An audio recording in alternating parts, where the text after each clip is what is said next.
Okay, so hello students, चलिए अब अपने नेक्स्ट टॉपिक पे चलते हैं जिसका नाम है सेंट्रल टेंडेंसी। सेंट्रल टेंडेंसी बहुत ही आसान टॉपिक है, बस रिक्वायरमेंट ये है कि आप क्लास को पूरे तरीके से सुनो। एंड अगर आप लोग इस क्लास को अच्छे से सुन लोगे ना, मैं आपको अश्योर करता हूं एग्जाम में कैसा क्वेश्चन भी आ जाए आप लोग आराम से उसको टैकल कर लोगे, क्योंकि टॉपिक उतना टफ है ही नहीं। ये एक स्टैटिस्टिक्स का टॉपिक है और इसमें जो है ना थ्योरी और प्रैक्टिकल पोर्शंस आपको दोनों मिलेंगे। एंड अपने भी प्रिपेयर इसी इंटेंशन के साथ करेंगे कि अपने दोनों तरीके के क्वेश्चंस को टैकल कर पाए, बराबर ना। ओके, सबसे पहली बात, सेंट्रल टेंडेंसी शुरू करने से पहले सर इस शब्द का मीनिंग क्या है? सेंट्रल टेंडेंसी इस what is the meaning of this word? चलो मैं अब आपको समझाता हूं, ध्यान से सुनना। कुछ ऑब्जर्वेशंस है, कुछ ऑब्जर्वेशंस मैंने ऐसे ही रैंडम लिखा है ना। मानो मैंने वैल्यूज लिखा A B C D E, बराबर है। मैंने कुछ वैल्यूज लिखा। सिंपल भाषा में सेंट्रल टेंडेंसी का मतलब होता है मिडिल मोस्ट वैल्यू। मान लो सी, अगर आप पोजीशन के हिसाब से देखो, अगर आप पोजीशन के हिसाब से देखो तो सी पोजीशन के हिसाब से मिडिल मोस्ट वैल्यू है एज पर पोजीशन। पर मान लो अगर हम लोग नंबर्स के फॉर्म में देखें, मानो मैंने लिखा 2 4 6 8 20, बराबर है। मैंने 2 4 6 से 20 लिखा।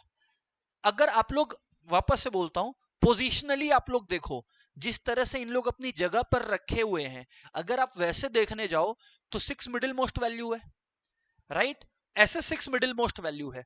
पर अगर आप वैल्यूज के हिसाब से देखो तो अगर आप इसका एवरेज निकालते हो 2 + 4 + 6 + 8 + 20 होल डिवाइडेड बाई 5, राइट, क्योंकि 5 नंबर्स है और एवरेज निकालना हमें आता है, राइट। तो अब आप लोग देखो 2 + 4 6 होता है, 6 + 6 12, 12 + 8 20 एंड 40, 40/5 8 होता है। पर आप लोग देखिए एवरीवन, अगर आप लोग वैल्यूज के अनुसार देखो तो मिडिल मोस्ट वैल्यू 8 आता है। तो सर ज्यादा सही कौन सा है? मैं बोल रहा हूं दोनों ही सही है। 8 भी सही है मिडिल मोस्ट वैल्यू, सी या 6 भी सही है पोजीशन के हिसाब से। अब बात इस पर आ जाता है कि अपने को एग्जैक्टली किस पर्पस के लिए यूज करना है डेटा को। उस बेसिस पर हम लोग डिसाइड करते हैं हम लोग कौन सा मिडिल मोस्ट वैल्यू को कंसिडर करते हैं। सेंट्रल टेंडेंसी इन्हीं मिडिल मोस्ट वैल्यूज का एक स्टडी है। जैसे मैंने जब position wise middle most value कहा था तो इनडायरेक्टली मैंने आपको मीडियन समझा दिया था।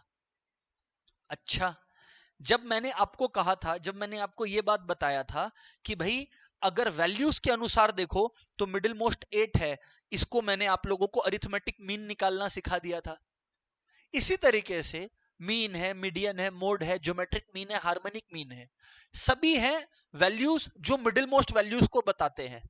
पर उनके अंदर का अजम्पशंस और उन मिडिल मोस्ट वैल्यूज को निकालने का तरीका वो डेफिनेटली अलग होता है students.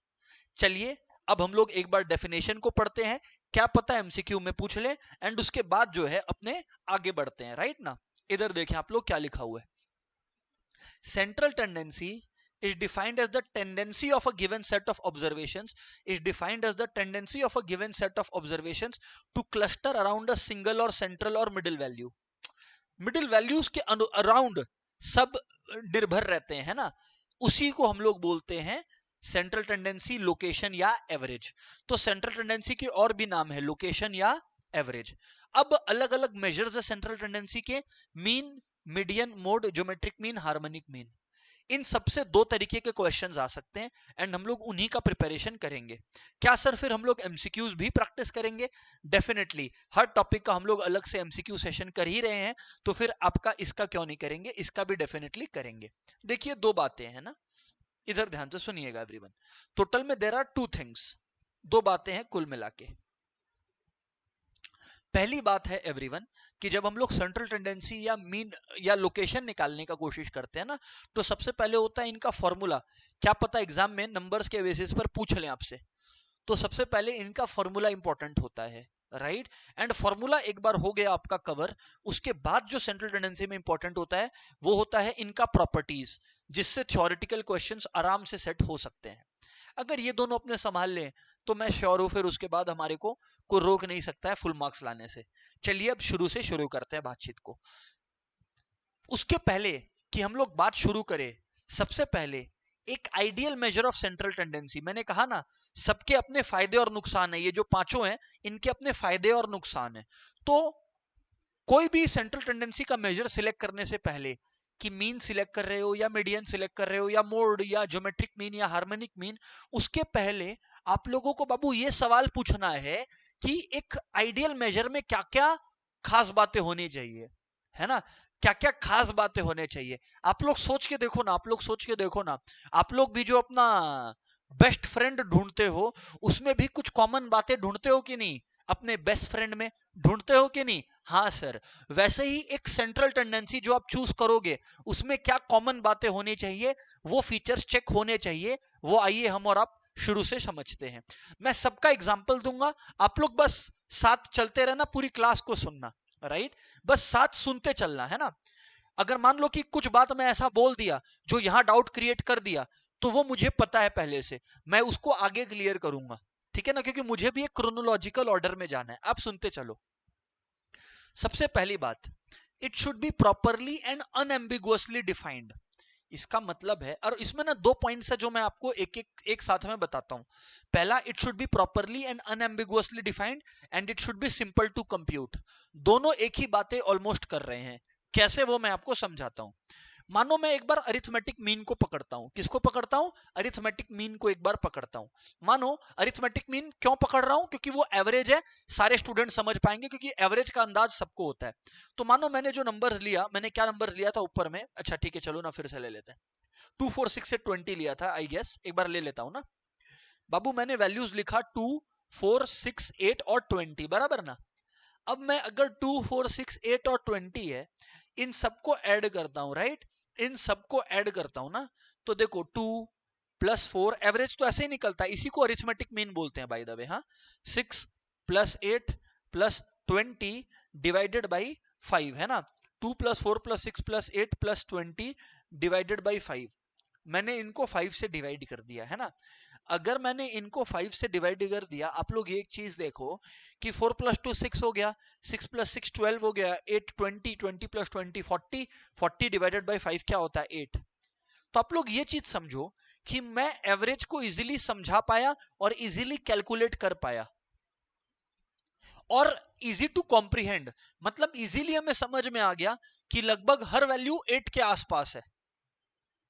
It should be based on all observation. जी हाँ, आप देखो जब मैंने मीन निकाला तो मैंने पांचों ऑब्जर्वेशन 2 4 6 से 20 सबको फॉर्मूलाज में यूज किया। इसको कहते हैं it should be based on all the observation. Yes और no? It should have certain desirable mathematical properties. जी हाँ, मैं आपको अभी एक एग्जांपल देता हूं ना मीन का, कि it should have certain desirable mathematical properties. अभी मैं आपको एक एग्जांपल देता हूं। देखो, मानो मुझे इन पांचों वैल्यूज का टोटल निकालना है, पर मुझे एवरेज पता है x बार 8 है। x बार का मतलब मीन है। मुझे मान लो मीन पता है 8 है, मुझे पता है कि 5 वैल्यूज है टोटल में, है ना, 5 वैल्यूज। पर मानो मुझे इन पांचों वैल्यूज का टोटल नहीं मालूम। आप लोग मान लो मुझे इन पांचों वैल्यूज का टोटल नहीं मालूम, तो आप लोग ये देखो एक बार कि अगर मैं मीन जो एवरेज आया है उसको नंबर ऑफ वैल्यूज के साथ मल्टीप्लाई करता हूं, एवरेज क्या आया है? 8। और 8 को अगर मैं, आप लोग चेक करो, अगर 8 को मैं 5 के साथ मल्टीप्लाई करता हूं तो मुझे कितना मिल रहा है? 40 मिल रहा है, जो कि इन सारे वैल्यूज का टोटल है। तो it should have certain desirable mathematical properties. मतलब हम लोग ने सम टोटल ऑफ एक्स की वैल्यूज, इसको सम टोटल बोलते हैं ना। ये जो मैंने सिंबल बनाया है, ये सिग्मा सिंबल है, इसको हम लोग सम टोटल कहते हैं, है ना। तो देखो मैंने सम टोटल निकाल लिया, किसको यूज करके? मीन को यूज करके। तो कुछ मैथमेटिकल प्रॉपर्टीज हैं, राइट। और it should B least affected by presence of extreme observations. मैं आपको बता दूं, ये फीचर हमारे अरिथमेटिक मीन में नहीं है। हम लोग अभी क्या पढ़ रहे हैं कि एक ideal measure of central tendency में क्या होने चाहिए। मीन तो मैं बस एक एग्जांपल के रूप में ले रहा हूं, पर मीन में ये फीचर नहीं है। मीन यहां पर मार खा जाता है। सर हमें मतलब ही नहीं समझ में आया। It should B least affected by presence of extreme observations, इसका क्या मतलब हुआ सर? आओ अभी मैं आपको समझा देता हूं। देखो इधर पे बाबू, इधर पे जब मैंने वैल्यूज 246 से 20 लिया था, मैंने x बार या मीन निकाला था, तो हमारे पास मीन कितना आया था अभी हम लोगों ने निकाला था, तो आई गेस हमारे पास मीन 8 आया था, नहीं क्या? जी सर हाँ 8 आया था आपके पास, ये बात तो सही है। मैं अब आप सभी को क्या कह रहा हूं, मैं अब आप सभी को क्या कह रहा हूं कि जिस तरह से मेरे पास मीन 8 आया था, उसी तरह से आप लोग सोचो, उसी तरह से आप लोग एक बार सोच के देखो कि अगर अगर मीन हमारे पास 8 आया है, उसी तरह से आप लोग सोच के देखो, अगर मैं 2 4 6 8 और 100 कर दूं, तो मेरा मीन क्या आएगा? 2 + 4 6, 6 + 6 12, 12 + 8 20 और 20 + 100 120 और बाई 5, तो हमारा जो मीन आ रहा है वो आ रहा है लगभग 24। आप लोग देखो, एक वैल्यू मैंने खाली पलटा, एक वैल्यू खाली मैंने पलटा, उसकी वजह से मीन कितना जोर से पलट गया, 8 से सीधा 24 हो गया। तो ये एक अच्छे सेंट्रल टेंडेंसी का कैरेक्टरिस्टिक या फीचर नहीं है। तो सर फिर क्या है? सर फिर हमारा सवाल है, तो क्या है एक अच्छे सेंट्रल टेंडेंसी का फीचर, एक अच्छी सेंट्रल टेंडेंसी का कैरेक्टरिस्टिक क्या है फिर सर? आइए मैं आपको ये बात समझाता हूं, आइए ये बात मैं आपको एक बार समझाता हूं, इधर पे ध्यान से सुनना। आइए मैं आपको एक बार ये समझाता हूं, देखिए इधर पे, है ना, एवरीवन यहां पर देखिएगा। देखिए सर, सबसे पहला बात, सबसे पहला बात, सबसे पहला बात, अगर मैं मीडियन लिखा, मीडियन क्या होता है? Middle most value. तो मान लो मैं कुछ वैल्यूज को बीच में लिखता हूं, 2 4 6 8 100, फिर से कुछ वैल्यूज लिखता हूं, 2 4 6 8 1000, 1000 नहीं पसंद, ओके लो 1 लाख लिख दिया। अब मुझे एक बात बताओ, मीडियन क्या होता है? Middle most value. Middle most क्या है? 6। तो एक बात बताओ, ये फीचर मीडियन में है कि वो एक्सट्रीम ऑब्जर्वेशन से जस्ट बिकॉज 100 का 1 लाख हो गया तो मीडियन भी बदल गया, ऐसा तो नहीं हुआ। पर मीडियन में ये फीचर है, तो मीडियन में एक फीचर नहीं है कि median is not based on all the observations. अब इसमें ना खाली मिडिल मोस्ट ऑब्जर्वेशन को हम लोगों ने कंसिडर किया, सारे ऑब्जर्वेशंस पर उतना ध्यान नहीं दिया। हालांकि आप कह सकते हो कि सर असेंडिंग में तो अरेंज किया ना, तो वो ठीक है, पर उसमें सारे ऑब्जर्वेशंस का इक्वल वैल्यू हम लोगों ने नहीं किया। तो मैं ये कह रहा हूं कि हर सेंट्रल टेंडेंसी के मेजर में सारे फीचर्स हो, ये बिल्कुल जरूरी नहीं है, पर हां एक आइडियल मेजर में ये 5 फीचर्स होने चाहिए। आओ एक बार फिर से रिपीट करता हूं, इट शुड बी अनएम्बिगुअसली डिफाइंड, मतलब उसका क्लियर कट मीनिंग समझ आना चाहिए। जैसे मैंने जब कहा कि मीडियन का मतलब होता है मिडिल मोस्ट वैल्यू, तो आप लोगों में से किसी भी बच्चे को कोई कंफ्यूजन नहीं हुआ होगा। आपने 11 12 में मैथ्स पढ़ा कि नहीं पढ़ा, इस बात से कोई लेना देना नहीं है इस बात का। अगर मैं कुछ वैल्यूज लिख देता हूं ना, उदाहरण के तौर पे 1 2 3 4 5, और मैं आपको कहता हूं कि भैया मिडिल मोस्ट वैल्यू बताओ, तो हर इंसान को दिखाई पड़ता है कि मिडिल मोस्ट यहां पर 3 है, तो ये मीडियन है। मतलब इसमें कोई दो राय नहीं है, इसमें कोई शक और गुंजाइश की बात नहीं है। It should be easy to comprehend, मतलब इसका मतलब इजीली समझ में आना चाहिए और इजीली ये कैलकुलेट होना चाहिए। It should be based on all the observations, मतलब सारे वैल्यूज को कंसिडर किया जाना चाहिए, ठीक है। It should have certain desirable mathematical properties. अब परेशानी मीडियन के साथ ये है कि जैसे मीन में मैं टोटल ऑफ ऑब्जर्वेशंस निकाल पा रहा था जब मैं मीन को n से मल्टीप्लाई कर रहा था, ऐसा मीडियन में नहीं है। मतलब अगर मुझे पता है मीडियन 3 है, तो इसका मतलब ये नहीं है कि मैं बाकी वैल्यूज को निकाल पाऊं या बाकी वैल्यूज का टोटल निकाल पाऊंगा, ये मैं नहीं कर पाऊंगा। पर ये सेंट्रल टेंडेंसी के मेजर में होना चाहिए। It should B least affected by presence of extreme observations, ये फीचर देखो मीडियन में है। It should B least affected by presence of extreme observations, very good. अच्छा स्टूडेंट्स, आप लोग कॉलेज पढ़ने जाते हो, है ना, ये वाला जो लॉजिक है ना, ये आप लोग ना कॉलेज प्लेसमेंट्स के टाइम पे ध्यान रखिएगा। हालांकि आप लोग चार्टर्ड अकाउंटेंट्स बन रहे हो तो आप लोग अलग प्लेसमेंट लोगे, पर मैं एक बात बता रहा हूं कि आपके कुछ फ्रेंड्स अगर कॉलेज के थ्रू प्लेसमेंट लेंगे तो मैं बताता हूं, इधर देखना। It should B least affected by the presence of extreme observations वाला पॉइंट को मैं आपको समझाता हूं, इधर पे देखना। मैं कुछ वैल्यूज लिखता हूं, 2 6 8 10 12। मीडियन का मतलब होता है मिडिल मोस्ट वैल्यू। अब एक इंस्टीट्यूट क्या करती है, मान लो कि कोई कॉलेज है ना, कोई कॉलेज है। अब वो कॉलेज कैसे बदमाशी करती है वो मैं बताता हूं आपको। कॉलेज ने ना स्टूडेंट्स को जॉब पर लगाया, मतलब स्टूडेंट्स का प्लेसमेंट करवाया, है ना। मैं एक बार के लिए लिखता हूं जो स्टूडेंट्स को सैलरीज ऑफर हुआ, 5 लाख पर ईयर। एक स्टूडेंट को हुआ 10 लाख पर ईयर, एक स्टूडेंट को हुआ 35 lakhs पर ईयर और एक स्टूडेंट को हुआ 1 crore पर ईयर। अब ये कॉलेज क्या करेगा पता है, अपना एवरेज पे आउट कि स्टूडेंट्स को एवरेज कितनी सैलरी मिलती है वो दिखाने के लिए क्या करेगा पता है, 5 + 35 40, 40 + 10 50, 50 + 1 crore 1 crore 50 lakhs, तो 1 CR 50 lakhs डिवाइडेड बाई 4 करेगा। तो जब आप 1 crore 50 lakhs बाई 4 करते हो ना, तो आपका लगभग 37.5 lakhs आता है ना। तो ये बोलेगा, ये कॉलेज बोलेगा कि हमारे यहाँ तो on an average her student की 37.5 लाख की सैलरी लगती है। पर आप लोग एक बात बताओ, क्या आपको लग रहा है कि ये बात सच हो रहा है? नहीं, ये बात बिल्कुल झूठ है, क्योंकि यहां आपने एक्सट्रीम वैल्यूज ले लिया, तो आपने एवरेज को कंसिडर किया जिससे आपका एवरेज सुंदर दिखाई पड़े। ऐसे सिचुएशन में मीडियन लेना चाहिए कि 10 और 35 के बीच में, 10 और 35 के बीच में लगभग ऐसे ही एक रैंडम बात कर रहा हूं, मान लो 22 आता है, ऐसे ही मैं रैंडम बात कर रहा हूं, है ना। तो 22 आता है, तो कायदे से 22 आपको मानना चाहिए एवरेज रदर देन 37.5 लाख। वो एक मिसलीडिंग डेटा है। एक ही बच्चे का 37.5 से ज्यादा लगा है जो इसका 1 करोड़ लगा है। तो ऐसे केसेस में आपको मीडियन यूज करना चाहिए एक कॉलेज का रिजल्ट देखने के लिए कि उसने कैसे प्लेसमेंट्स करवाए हैं स्टूडेंट्स के। सर ये बात तो बहुत सही बोले आप, ये तो एक काम का चीज हो गया हमारा। बिल्कुल जी, काम का चीज है, अगर आप लोग को मतलब समझ में आ रहा है उसका, नहीं क्या?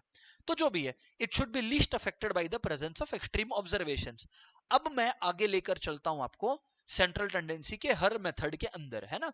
तो थोड़ा सा शांति से समझिएगा और जानबूझ के ना जो बड़े क्वेश्चंस होंगे ना अपने उसको स्किप कर देंगे, क्योंकि अपने तैयारी कर रहे हैं 1 मार्क के एमसीक्यूज के लिए।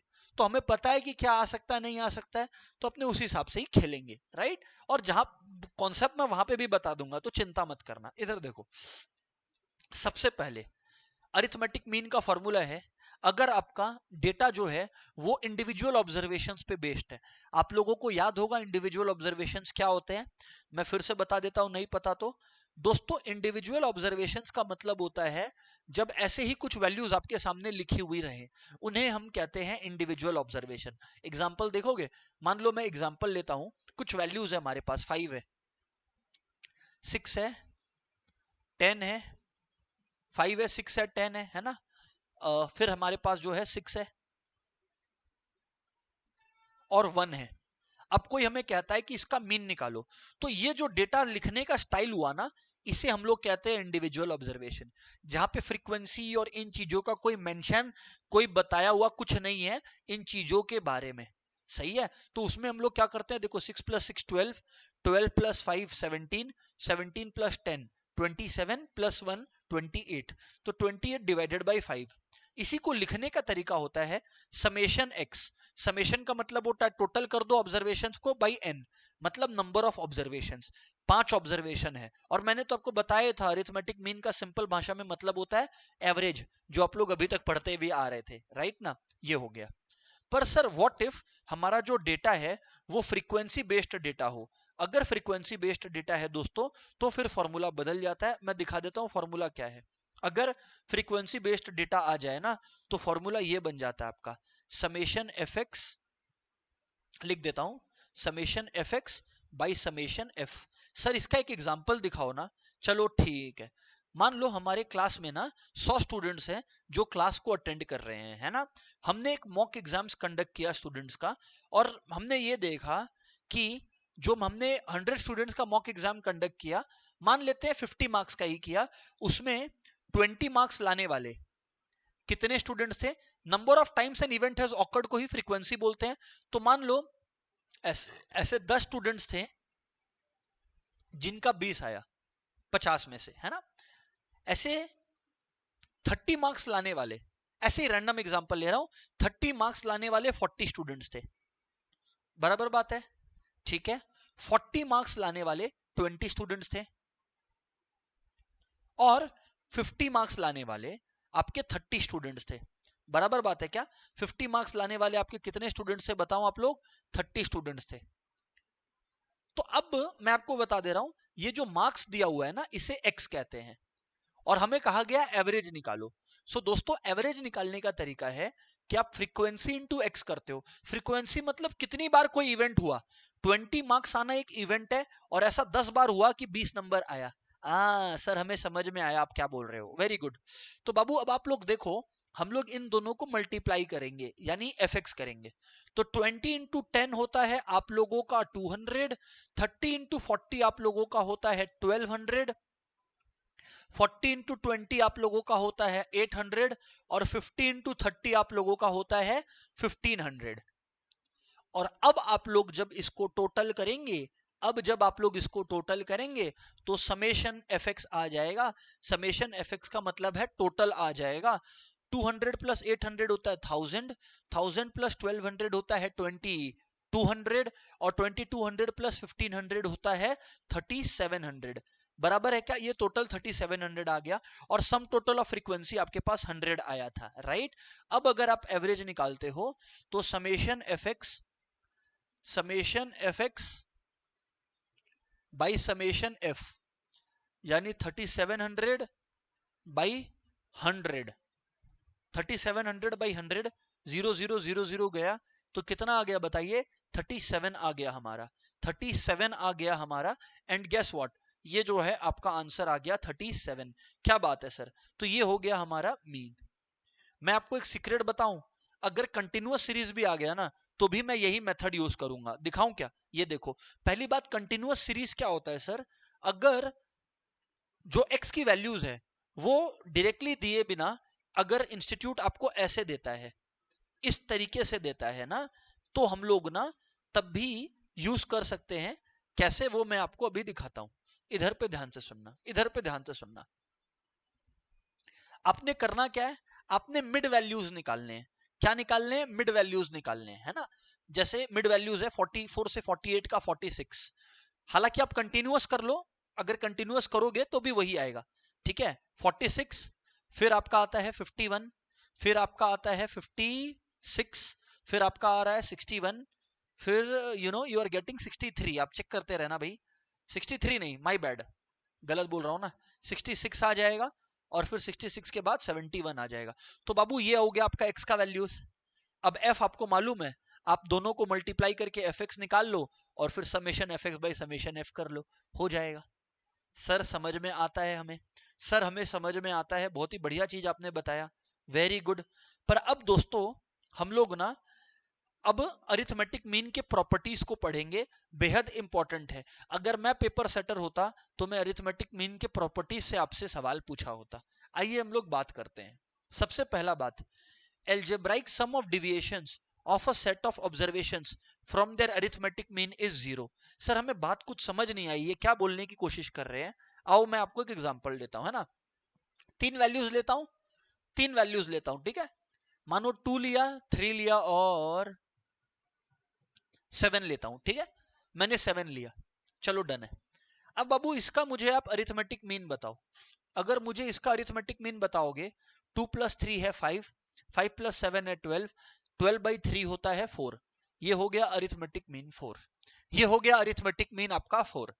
अब हमें कोई कहा कि डिविएशन बताओ। देखो, ये इंडिविजुअल वैल्यूज ऑफ x है, ये x1 है, ये x2 है, और ये क्या है? x3 है, बराबर है ना। अब बाबू, और ये अरिथमेटिक मीन x बार है ना, ये x बार है। अब मैं आपको क्या बोल रहा हूं ना, एक बार डिविएशंस निकालते हैं, ठीक है ना। आइए एक बार डिविएशंस निकालते हैं from their arithmetic mean. Algebraic sum of deviation of a set of observations from their arithmetic mean, मतलब एक बार क्यों ना 4 में से 2 माइनस करे, किया, और फिर ऐड करे, क्योंकि लिखा हुआ है सम ऑफ डिविएशंस। डिविएशंस मतलब दूरी। 3 की 4 से कितनी दूरी है? 4 माइनस 3 जितने दूरी है। अच्छा, 7 की 4 से कितनी दूरी है? 4 माइनस 7 जितनी दूरी है। देखो, मैंने माइनस करते समय हमेशा अरिथमेटिक मीन को पहले रखा है। इसी को हम लोग डिविएशन 1, डिविएशन 2 और डिविएशन 3 कह सकते हैं, बराबर बात है। अब आओ एक बार टोटल करके देखते हैं क्या आता है। -2 प्लस 1, अच्छा प्लस 1 है, हाँ ठीक ही कह रहा हूं ना। प्लस आप लोगों का कितना आ रहा है? -3 आ रहा है ना। एक बार चेक कर लेना, 2, 3 और 7 है, तो 5 और 7, हाँ 7, 2 प्लस 3 5, 5 प्लस 7 12, 12 बाई 3 4, हाँ ठीक है, बराबर है ना, कोई दिक्कत नहीं है। तो 4 माइनस 2 2 आया, यहाँ पर 2 आएगा ना बाबू, -2 क्यों आएगा? 4 माइनस 2 2 आएगा, 4 माइनस 3 1 आएगा, और 4 माइनस 7 कितना आएगा बताओ? -3 आएगा। अगर आप इन तीनों को जोड़ते हो 3 प्लस माइनस 3, तो 3 माइनस 3 कितना होगा? 0। ये यहां पर लिखा हुआ है कि जब भी आप अरिथमेटिक मीन से इंडिविजुअल वैल्यूज को माइनस करके डिविएशन निकालो और उन सबको आपने टोटल करना है, तो आपको बाबू हमेशा 0 मिलेगा, मार्क्स में नहीं, आंसर में। समझ में आया? जी सर, हमें बात समझ में आता है। दूसरी बात भी वही है कि for unclassified data summation this is 0, and same चीज वो फ्रीक्वेंसी डिस्ट्रीब्यूशन वाले में भी होगा, तो इसमें कोई बहुत बड़ी बात इन्होंने नहीं बताई। अगली दो बातें जो है ना बेहद इंपॉर्टेंट है, और इस पर मैं आपका खास अटेंशन चाहूंगा, इधर ध्यान देना। सिंपल मैं बात को खत्म करता हूं। देखो sir, arithmetic mean is affected due to change of origin and change of scale. Arithmetic mean is affected due to change of origin and change of scale. ये बात याद रखना कि अरिथमेटिक मीन अफेक्ट होता है due to change of origin and change of scale. Arithmetic mean affect होता है due to change of origin and change of scale. पर सर इसका क्या मतलब है? आओ अभी आपको समझाता हूं। सिंपल में इन लोग ये कह रहे हैं, सिंपल में इन लोग ये कह रहे हैं कि अगर y इक्वल्स, सिंपल भाषा में, अगर एक इक्वेशन है y equal to A plus B X, ये स्ट्रेट लाइन का इक्वेशन होता है ना? हाँ सर। तो अगर आपको x का अरिथमेटिक मीन पता है और y का अरिथमेटिक मीन निकालना है, तो आप सेम फॉर्मूला में बस वैल्यूज डाल दो तो वो ट्रू होगा, सिंपल भाषा में। और एक बात याद रखिएगा, is affected due to change of scale and origin. इसका सम आप करवाओगे ना सर? बिल्कुल करवाएंगे। हालांकि ये फीचर अपने को मीडियन में भी देखने को मिलेगा, ठीक है ना? तो ये है is affected due to change of origin and scale. अगर 1 मार्क से ज्यादा की क्वेश्चंस रहते ना तो मैं आपको और इसको घुस के बताता, पर आप उसमें कंफ्यूज हो जाओगे और आपका इंपॉर्टेंट टाइम कटेगा। वरना मैं क्या करता, टेबल बना के दिखाता कि इसका एक्चुअल में और क्या मतलब है। पर रहने दो, अभी कोई उसका विशेष दरकार नहीं है ना? हाँ सर। आगे बात, आगे बात। सर हमारा मन नहीं मान रहा, कुछ तो दिखा दो। अच्छा चलो ठीक है, मेरा मन ही नहीं मान रहा था अब तो आओ दिखाते हैं। देखो, मैंने कुछ वैल्यूज ली है ना, जैसे क्या वैल्यूज लिया मैंने? 2, 3 और 7 लिया है ना। कम वैल्यूज लेता हूं इंडिपेंडेंट ऑफ स्केल और ओरिजिन का कॉन्सेप्ट को बताने को, है ना? तो मानो मैंने 2, 3, 7 लिया। बाबू 2, 3, 7 का एवरेज ले आप लोग, कितना होता है? आई गेस 4 होता है, बराबर ना? अपने की है वो चीज।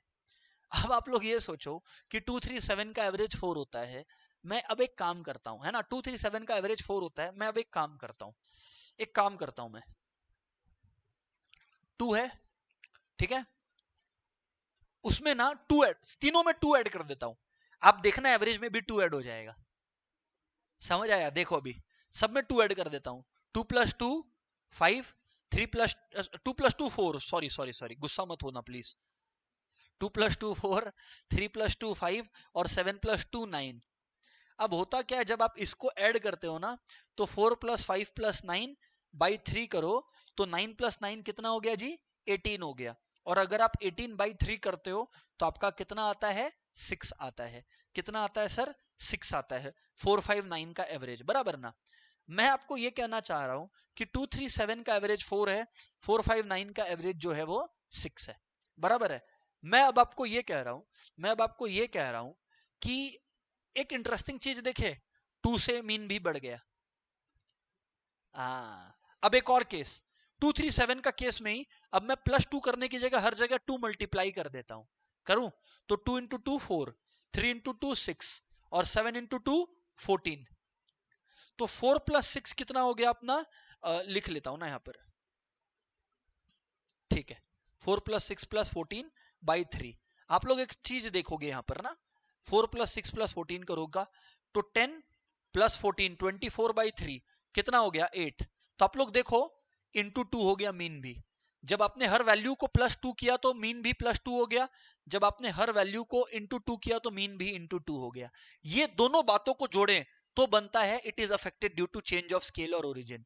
कि आप कोई कॉमन नंबर ऐड करोगे या कोई कॉमन नंबर मल्टीप्लाई करोगे तो मीन भी उसी नंबर से ऐड या मल्टीप्लाई हो जाएगा। ये इस बात का मतलब है।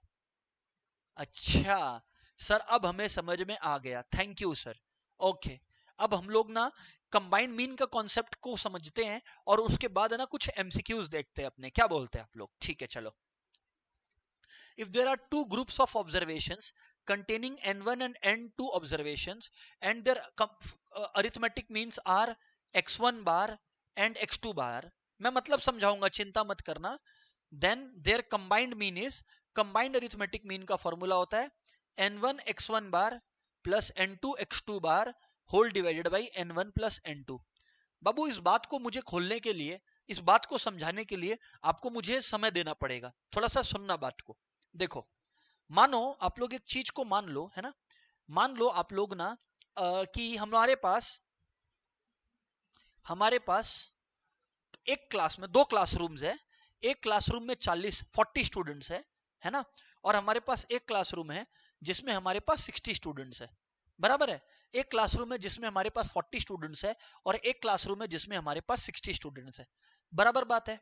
अब मैं आपको यह कह रहा हूं ना, अब मैं आपको यह कह रहा हूं कि पहले क्लासरूम का जो एवरेज है, पहले क्लासरूम का जो एवरेज है और जो दूसरे क्लासरूम का एवरेज है, वो यहां पर मैं लिखता हूं, इधर पे ध्यान से सुनना।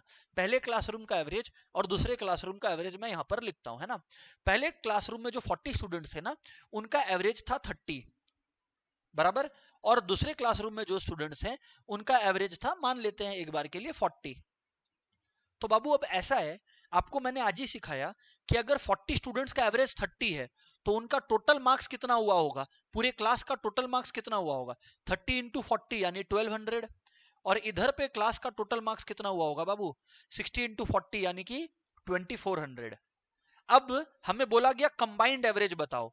कंबाइंड एवरेज का मतलब होता है कि आप लोगों को ये नहीं देखना कि दो अलग अलग क्लासेस है, मान लो एक ही क्लास है, तो अगर बाबू एक ही क्लास मान लूं तो 40 प्लस 60 यानी 100 स्टूडेंट्स हो गए, और टोटल मार्क्स कितना हो गया, 1200 प्लस 2400 यानी कि 3600। तो अगर आप लोग देखिएगा तो आपके पास 36 आएगा मीन, कंबाइंड मीन कितना आएगा आपके पास, 36 आएगा। कंबाइंड मीन कितना आएगा आपके पास, 36 आएगा। सर हमें बात समझ में आ गया, सर आप क्या कह रहे हो, हमें बात समझ में आ गया। एग्जैक्टली यही आपको समझाना चाह रहा था। तो आप लोग देखो, मैंने भी तो यही किया, पहले मैंने इधर देखना, इन दोनों को मल्टीप्लाई किया, ये रहा 1200 आया, देखते चलो देखते चलो। फिर मैंने इन दोनों को मल्टीप्लाई किया तो देखो 2400 आया। और फिर जब मैंने दोनों को ऐड किया n1 और n2 को, तो आप लोग चेक कर लो, n1 और n2 को ऐड किया तो 100 आया। राइट सर, सर बात समझ में आता है, सर हमें बात पूरा का पूरा समझ में आता है। Very very good. सर क्यों ना आप अब हमें कुछ क्वेश्चंस कराओ, तो हमारा जो है, हम लोग सीख रहे हैं कि नहीं हमें समझ में आएगा। आओ बाबू हमारे मटेरियल में चलकर आपको उसका भी प्रैक्टिस अभी करवा देता हूं, है ना। आइए सर, देखिएगा, सबसे पहले आप लोग देखो, मीन का क्वेश्चंस करवाता हूं, है ना। मैंने उसी हिसाब से बांट रखा है कि कोई दिक्कत नहीं हो। अब बाबू पहला वाला क्वेश्चन आप लोग देखो, इफ देयर आर 3 ऑब्जर्वेशंस, है ना, 15, 20 and 25, then the sum of deviation from the observation from the mean is। एक बात बताओ, क्या आप लोगों को सॉल्व करना चाहिए ये क्वेश्चन, नहीं। मैंने आप लोगों को फीचर्स में ये बात बता दिया, अरिथमेटिक मीन का फीचर नंबर 1 कि the sum of deviation of individual observations from their arithmetic mean is always equal to 0। कोई बच्चा अगर सॉल्व करके देखना चाहे तो भी वो करे, बी माई गेस्ट, करके दिखाऊं क्या, देखो 15, 20 और 25 को ऐड करो और बाई 3 करो तो एवरेज 20 आता है, बराबर। अब देखो 20 minus 15 plus 20 minus 20 plus 20 minus 25 कर लो, देख लो आंसर 0 आएगा। तो वो बहुत इजी क्वेश्चन था, इसमें कोई बहुत बड़ी बात नहीं थी।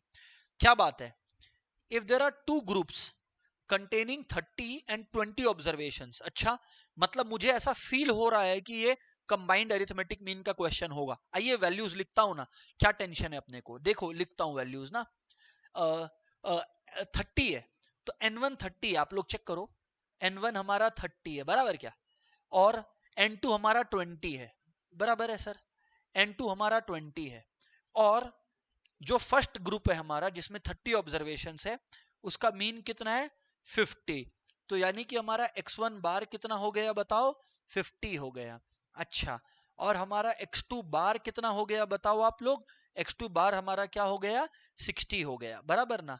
अब हमें बोला कंबाइंड अरिथमेटिक मीन बताओ, तो बाबू अगर कंबाइंड अरिथमेटिक मीन कोई हमें कहे तो x बार क्या होता है, n1 इंटू x1 बार, हमने पढ़ा है 30 इंटू 50 कितना होता है, 1500 होता है, प्लस 20 इंटू 60 यानी कि कितना होता है, 1200 होता है, बराबर ना।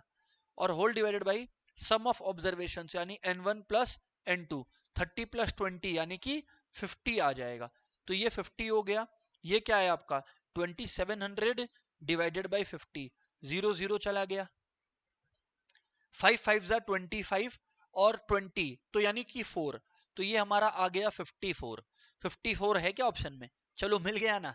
तो सर हमें समझ में आ गया कि ये सब चीजें सच में एक बहुत भयानक काम आती है। Very good. चलो आगे बढ़ता हूं ना, नेक्स्ट क्वेश्चन में चलता हूं आप लोग को लेकर। द एवरेज सैलरी, फिर चलूंगा मीडियन में भी चलूंगा, चिंता नहीं करना है। The average salary of a group of unskilled workers is 10,000, है ना।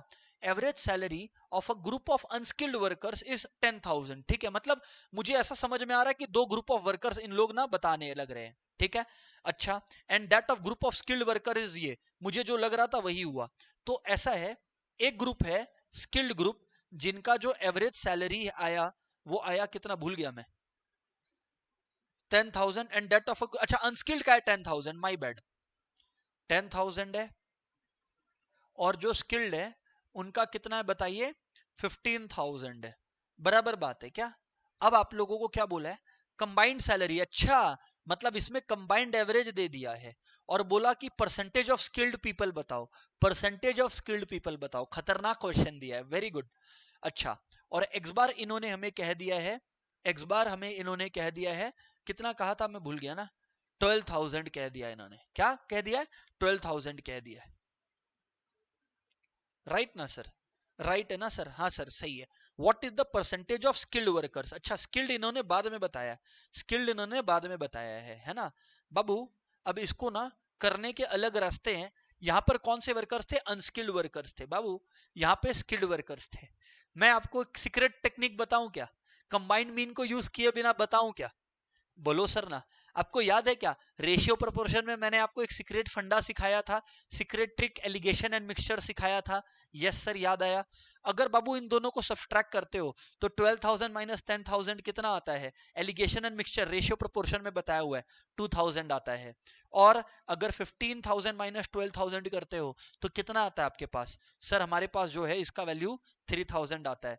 तो जो रेशियो हो गया अनस्किल्ड और स्किल्ड का वो हो गया 3,000:2,000, यानी 3:2। पर क्वेश्चन हमें पूछा ये अनस्किल्ड और ये स्किल्ड है। क्वेश्चन हमसे पूछता है कि भैया परसेंटेज ऑफ स्किल्ड वर्कर्स बताओ, बाकी ज्ञान बाद में देना। तो बाबू अगर स्किल्ड वर्कर्स पता करने हैं तो 2 डिवाइडेड बाई 3 + 2, 5 × 100। परसेंटेज और कैसे निकलता है ये बताओ? अगर 3:2 है तो 2 डिवाइडेड बाई सम टोटल × 100 ही तो परसेंटेज होता है ना। तो यानी 40% आ भी गया। क्या बात है सर, ये तो गजब ट्रिक आपने बता दिया हमें। और अगर कोई बच्चा ये कहता है कि नहीं सर हम लोग इस ट्रिक से खुश नहीं है आपसे, तो मैं बोलूंगा कि बाबू पहले सीख लो ये वाला ट्रिक और दूसरा ट्रिक भी लो, अब सीख लो, है ना। तुम लोगों को गुस्सा दिला के मेरा क्या फायदा होने वाला है। लो दूसरा ट्रिक भी बता देता हूं, ये लो इधर देखो। अनस्किल्ड वर्कर जो है ना, नंबर ऑफ अनस्किल्ड वर्कर्स को मैं क्या N1 ले लेता हूं, क्या ठीक है ना, N1 ले लेता हूं। अनस्किल्ड वर्कर्स को N1 ले लेता हूं, हाँ ठीक है, ठीक ही बोला मैं। और स्किल्ड वर्कर्स को मैं N2 ले लेता हूं, ठीक। अब अगर एवरेज है 10,000 तो टोटल सैलरी होगी 10,000 इंटू N1। कंबाइंड मीन का formula, come on, 15,000 into N2, yes और नो, 15,000 N2, यस और no, divided by total number of workers कितने हो गए, N1 प्लस N2। और एवरेज सैलरी कितनी आई, 12,000 आई। तो बाबू यहां देखो मैंने 12,000 लगा दिया ना। अब अगर मैं ये करूंगा तो देखो क्या आएगा, इधर देखना, 10,000 N1 plus 15,000 N2 equals to 12,000 N1 plus 12,000 N2 equals to 12,000 N1 plus 12,000 N2।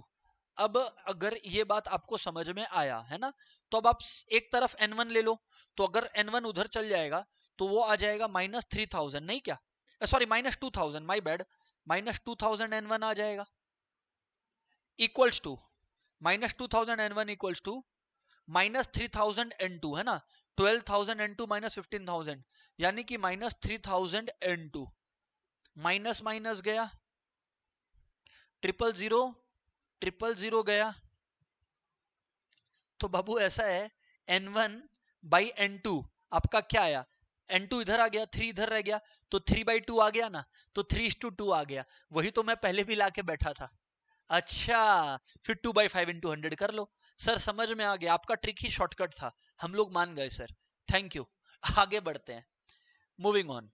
The mean salary of a group of 50 person is this.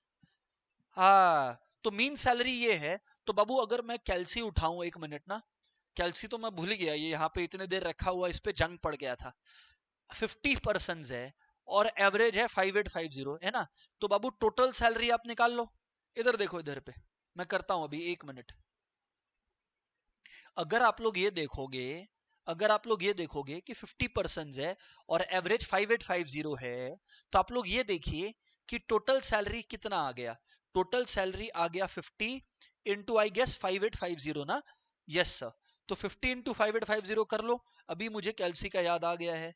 Into 50, यानी कि 292,500 टाइप्स आ रहा है, ठीक है ना। ये टोटल सैलरी आया एज पर द इंफॉर्मेशन, नहीं। Later on, it was discovered, oh my God, that the salary of one employee has been wrongly taken as 8,000। ओहो, हम लोगों ने सैलरी को गलत किया, 8,000 ले लिया। लेना कितना चाहिए था? 7,800। तो मैं क्या करूंगा, 7,800 ले लिया, 7,800 लेना था, 8,000 ले लिया। तो 8,000 को हटा दो, 8,000 को हटा दो, और 7,800 जो ले लेना था वो ले लो आप लोग। तो आप लोग ओवरऑल प्रोसेस में देखिएगा कि आपका 200 सब्सट्रैक्ट हो रहा है, नहीं क्या। तो 292,300, यस और नो, क्योंकि -200 हुआ ना ओवरऑल। अब आपको बोला करेक्टेड मीन बताओ, शायद वही बोला था, तो मैं एक बार देख लेता हूं। 292,300 आया, बराबर। भाई कितने लोग थे मैं भूल गया, 50 थे, है ना, 50 थे। तो आप लोग अगर यहां पर ध्यान दोगे तो 292,300 बाई 50, 292,300 बाई 50 ना, 292,300 बाई 50, 5846 मेरे पास आ रहा है, आप लोग भी चेक कर लेना। 5846 मेरे पास आ रहा है, तो ये ठीक ही है ना। 5846, 5846 देखो ठीक ही आया है ना हमारे पास।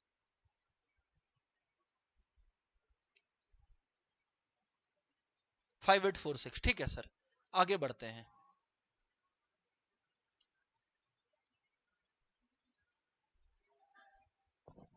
आगे बढ़ते हैं। ये सब देखो हमारे क्वेश्चंस हो पा रहे हैं अभी तक, हम लोगों ने मीन में जितना कवर किया है उस बेसिस पर। क्या, the average age of 15 students of a class is 15 years. Out of them the average, अच्छा क्वेश्चन आ गया ना। यहां पर बाबू ये 16 होगा, है ना, एक मिस्टेक था, इसको 16 कर लेना, है ना। अब देखो यहां पर द एवरेज एज ऑफ 15, ये प्रीवियस सम जैसा ही लग रहा है मुझको। Average age of 15 students of a class is 15 years. तो टोटल एज जो हो गया, जैसे टोटल सैलरी निकाले थे, 15 स्टूडेंट्स का एवरेज एज 15 है, तो टोटल हो गया 15 इंटू 15, यानी आई गेस 225 आया, है ना, बराबर है sir. Out of them average age of 5 is 14। तो ये है ओवरऑल अभी एवरेज एज ऑफ 5। तो टोटल एज ऑफ 5 स्टूडेंट्स कितना होगा हमारा, 5 इंटू 14 बराबर ना, जो कि कितना होगा 70, और 9 स्टूडेंट्स का 16 है, तो total age of 9 students is कितना, 9 इंटू 16, राइट, 9 इंटू 16, यानी कि कितना है 144 है, बराबर बात है सर।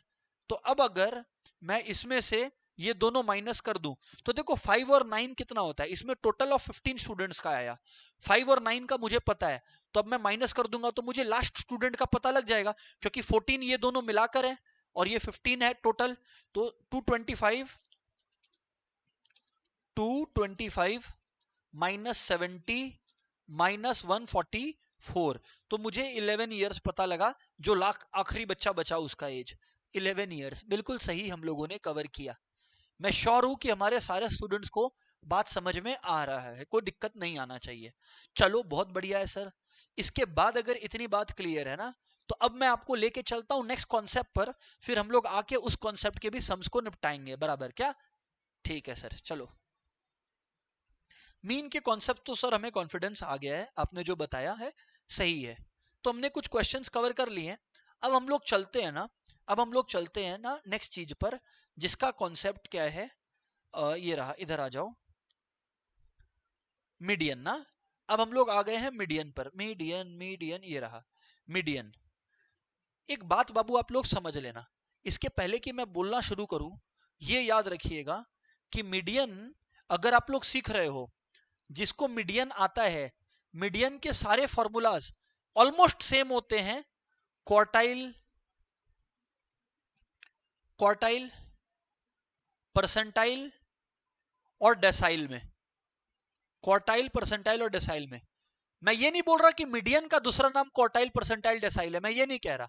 मैं ये कह रहा हूं कि मीडियन के जो फॉर्मूलाज है, क्वार्टाइल के जो फॉर्मूलाज है, परसेंटाइल के जो फॉर्मूलाज है, डेसाइल के जो फॉर्मूलाज है, वो सब सेम है।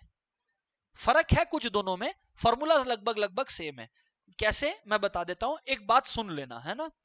मीडियन में, मीडियन में जहां पर आप मीडियन में किसी भी चीज को 2 ले रहे होगे ना, मीडियन में आप 2 ले रहे होगे ना, क्वार्टाइल में उसी चीज को 4 लेना है। बस लिख लो ना, मतलब मैं समझाते रहूंगा अपने आप। मीडियन में जहां पे फॉर्मूला में 2 लगेगा, वहीं पर 2 की जगह क्वार्टाइल में 4 लगा लेना है फॉर्मूला में, और परसेंटाइल में वहीं पर फॉर्मूले में 100 लगा लेना है, और डेसाइल में वहीं पे फॉर्मूले में 10 लगा लेना है। मैं समझ पा रहा हूं आपको अभी भी दिक्कत हो रहा होगा, तो वो मैं आपको भी समझाऊंगा। और याद रखना, मीडियन को हम लोग प्यार से पोजिशनल एवरेज भी बोलते हैं। मीडियन को हम लोग प्यार से पोजिशनल एवरेज भी बोलते हैं। हालांकि क्या है, वो बात का बात है। मीडियन में जो फॉर्मूलाज में 2 लगेगा, क्वार्टाइल में वही फॉर्मूला में 4 लगेगा, परसेंटाइल में वही फॉर्मूला में 100 लगेगा, और डेसाइल में वही फॉर्मूला में 10 लगेगा। सुनते चलो अभी बात को, सुनते चलो अभी बात को, है ना। यहां पर ध्यान से सुनते चलना, यहां पर आप लोग अभी ध्यान से सुनते चलना। Right sir, let's go everyone. Right sir, let's go everyone. अब यहां पर ध्यान से सुनना। देखो अभी आप लोग यहां पर एक एक करके समझा रहा हूं, देखते चलना है ना, देखते चलना। देखो इधर पे, देखो इधर पे,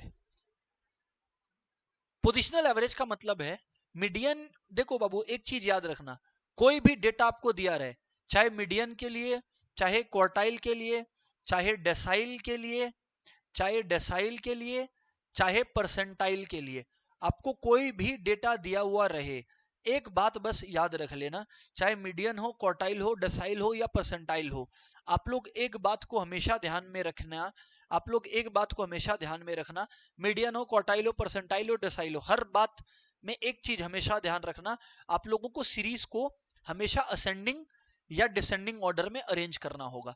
असेंडिंग ऑर्डर का मतलब है सबसे छोटी वैल्यूज पहले आएंगी और बड़ी वैल्यूज बाद में आएंगी। डिसेंडिंग उसका उल्टा होता है। मीन में ऐसा कोई रिक्वायरमेंट नहीं है कि आप मीन निकालने से पहले आप उसे असेंडिंग या डिसेंडिंग में अरेंज करो, ऐसा कोई रिक्वायरमेंट नहीं है। पर मीडियन में अगर आप उस सीरीज को अरेंज नहीं करते हो असेंडिंग में या डिसेंडिंग में, तो आपका काम फिर गड़बड़ हो जाएगा। चलिए खैर, अब बात समझ में आ गया है, आइए हम लोग बातचीत करते हैं अब, है ना। देखो, इस डेटा का मीडियन निकालना है आपको। अब अगर इस डेटा का मीडियन निकालने बोला है ना, तो मैं आपको समझाता हूं मीडियन कैसे।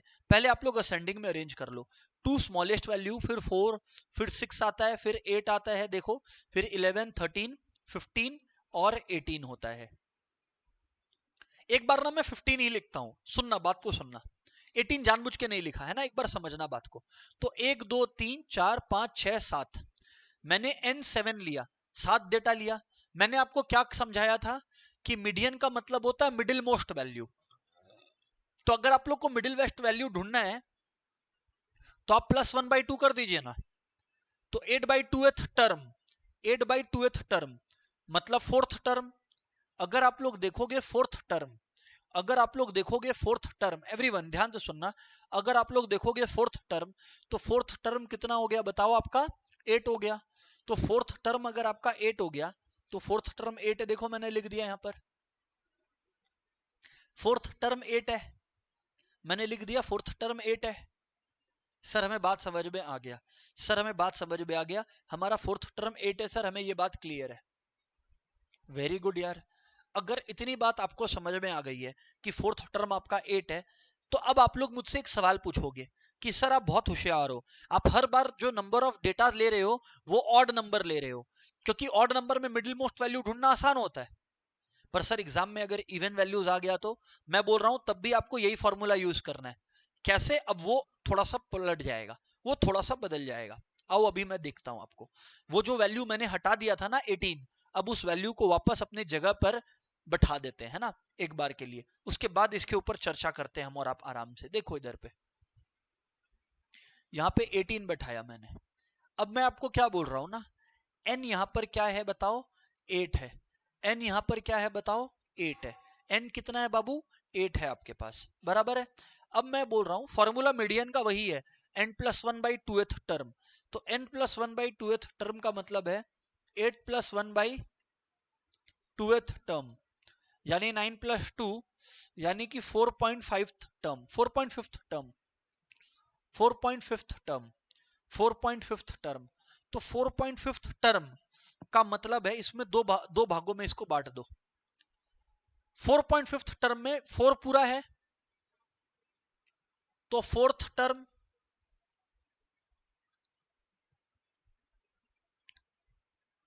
फोर्थ टर्म प्लस 0.5, क्योंकि एक्स्ट्रा 0.5 है ना, क्योंकि एक्स्ट्रा 0.5 है, 0.5 इनटू, अब देखो 4.5 टर्म है, तो बाबू 4.5 किसके बीच में लाई करता है, चौथे और पांचवें टर्म्स के बीच में। तो आप लोग चौथे और पांचवें टर्म्स का डिफरेंस निकाल लो। अच्छा, तो चौथा टर्म है 8 और पांचवा टर्म है 11, यानी 8 एंड 11, तो 11 माइनस 8 कर दो। हाँ, अब फोर्थ टर्म पूरी तरह से लिखो, फोर्थ टर्म क्या थी, 8 थी, और 0.5 इंटू 11 माइनस 8, 11 माइनस 8 होता है 3, 3 इंटू 0.5 होता है 1.5, राइट। तो यानी आपका टोटल कितना आ गया, 9.5, ये देखो डन है, आ गया 9.5, डन हो गया। यस सर, बात तो सही है सर, डन हो गया सर, यस सर, डन है सर।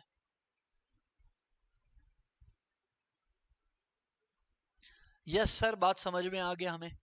अब मैं क्या कहता हूं आपको कि इसी तरीके से हमें क्वार्टाइल भी निकालने को दे सकता है। मैं क्वार्टाइल भी आपको एक बार समझाता हूं, है ना। क्वार्टाइल जब होता है तो क्वार्टाइल में जैसे मीडियन में मैंने कहा N plus one by two, quartile one में होता है N plus one by two fourth term, ठीक है। और क्वार्टाइल थ्री में होता है 3 into N plus one by fourth term. Sir second quartile क्यों नहीं बताए, अरे बाबू सेकेंड क्वार्टाइल तो मीडियन ही होता है।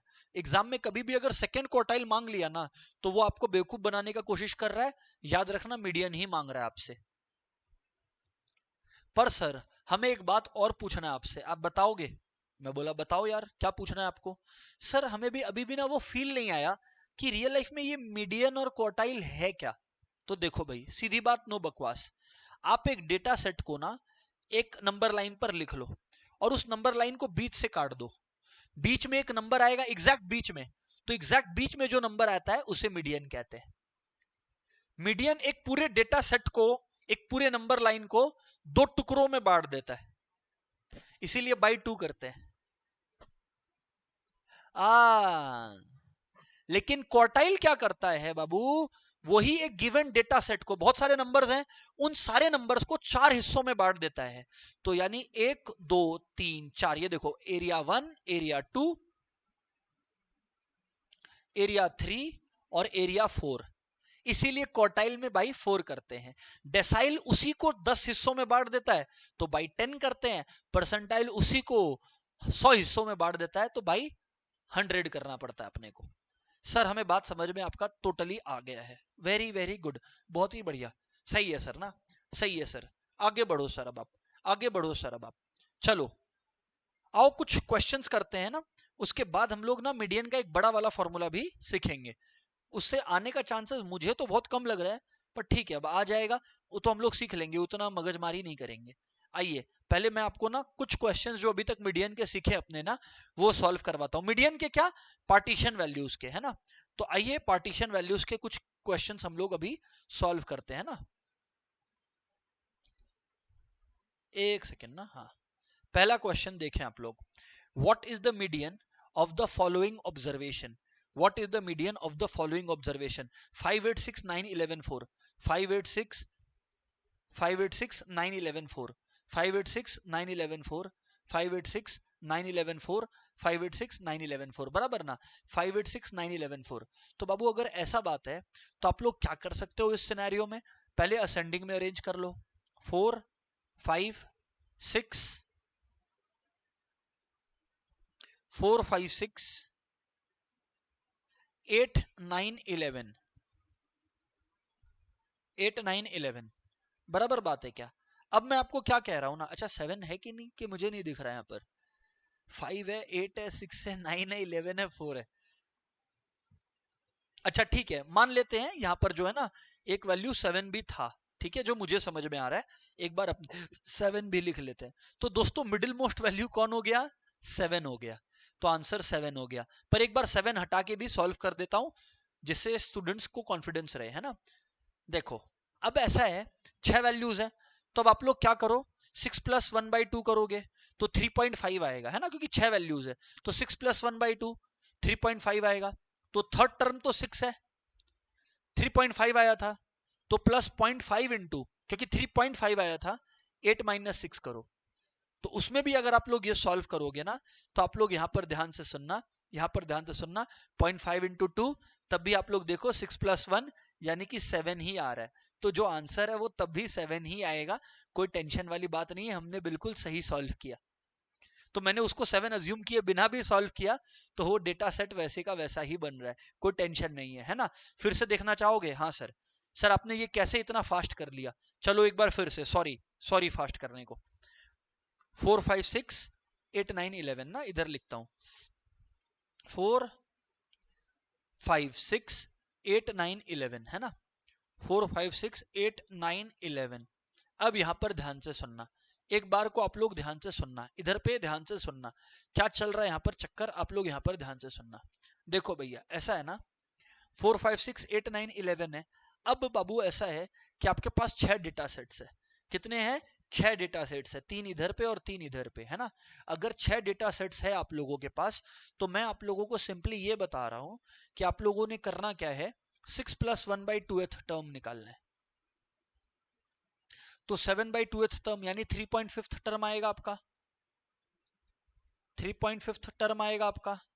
अब 3.5 टर्म में एक है थर्ड टर्म, प्लस एक है 0.5 into fourth term minus third term. Fourth है 8 और थर्ड है 6, तो 8 माइनस 6।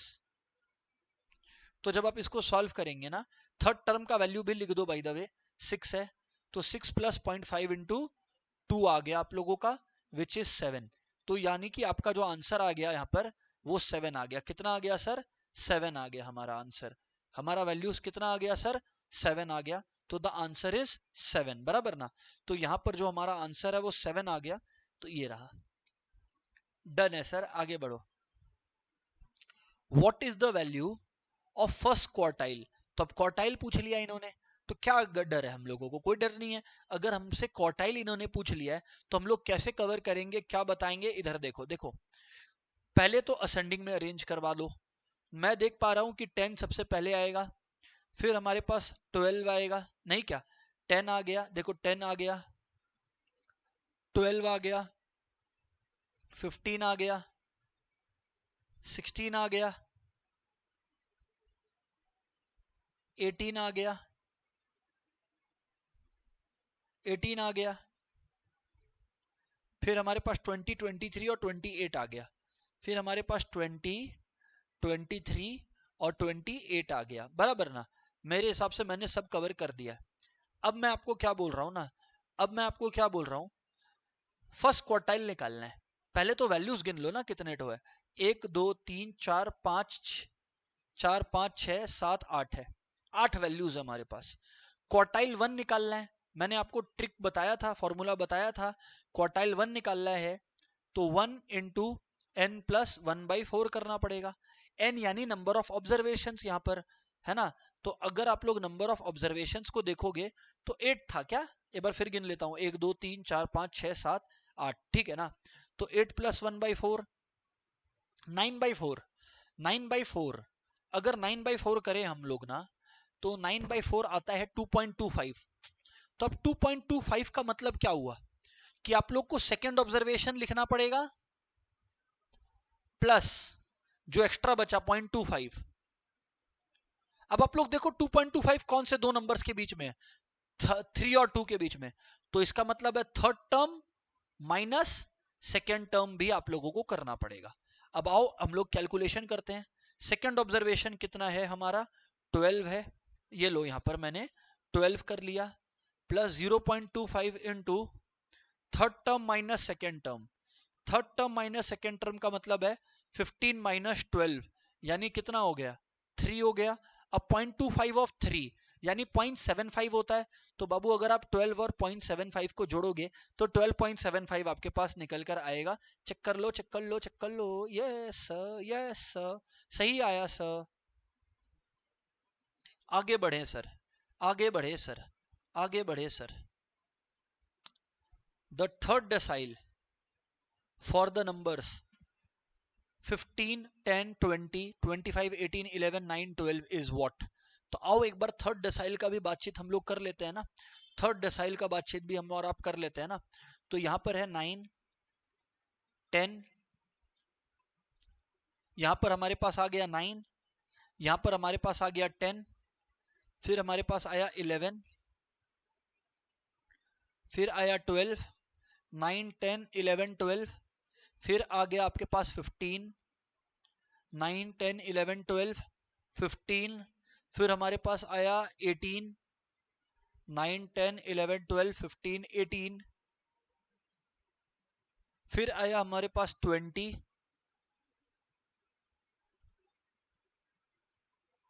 तो हमारे पास आया 20, तो यहां पर मैंने लिखा 20। तो 9, 10, 11, 12, 15, 18, 20 और 25, ये हो गया ना सर यहाँ पर। अब क्वेश्चन है थर्ड डेसाइल। थर्ड डेसाइल, तो अब आओ थर्ड डेसाइल देखते हैं अपने लोग। डेसाइल है मतलब 10 दिमाग में रखना और थर्ड मतलब इंटू 3 करना है, ठीक है ना। आओ एक बार पहले देख लेते हैं। 10, 9 सारे नंबर्स कवर्ड है ना। 9 है, हाँ है।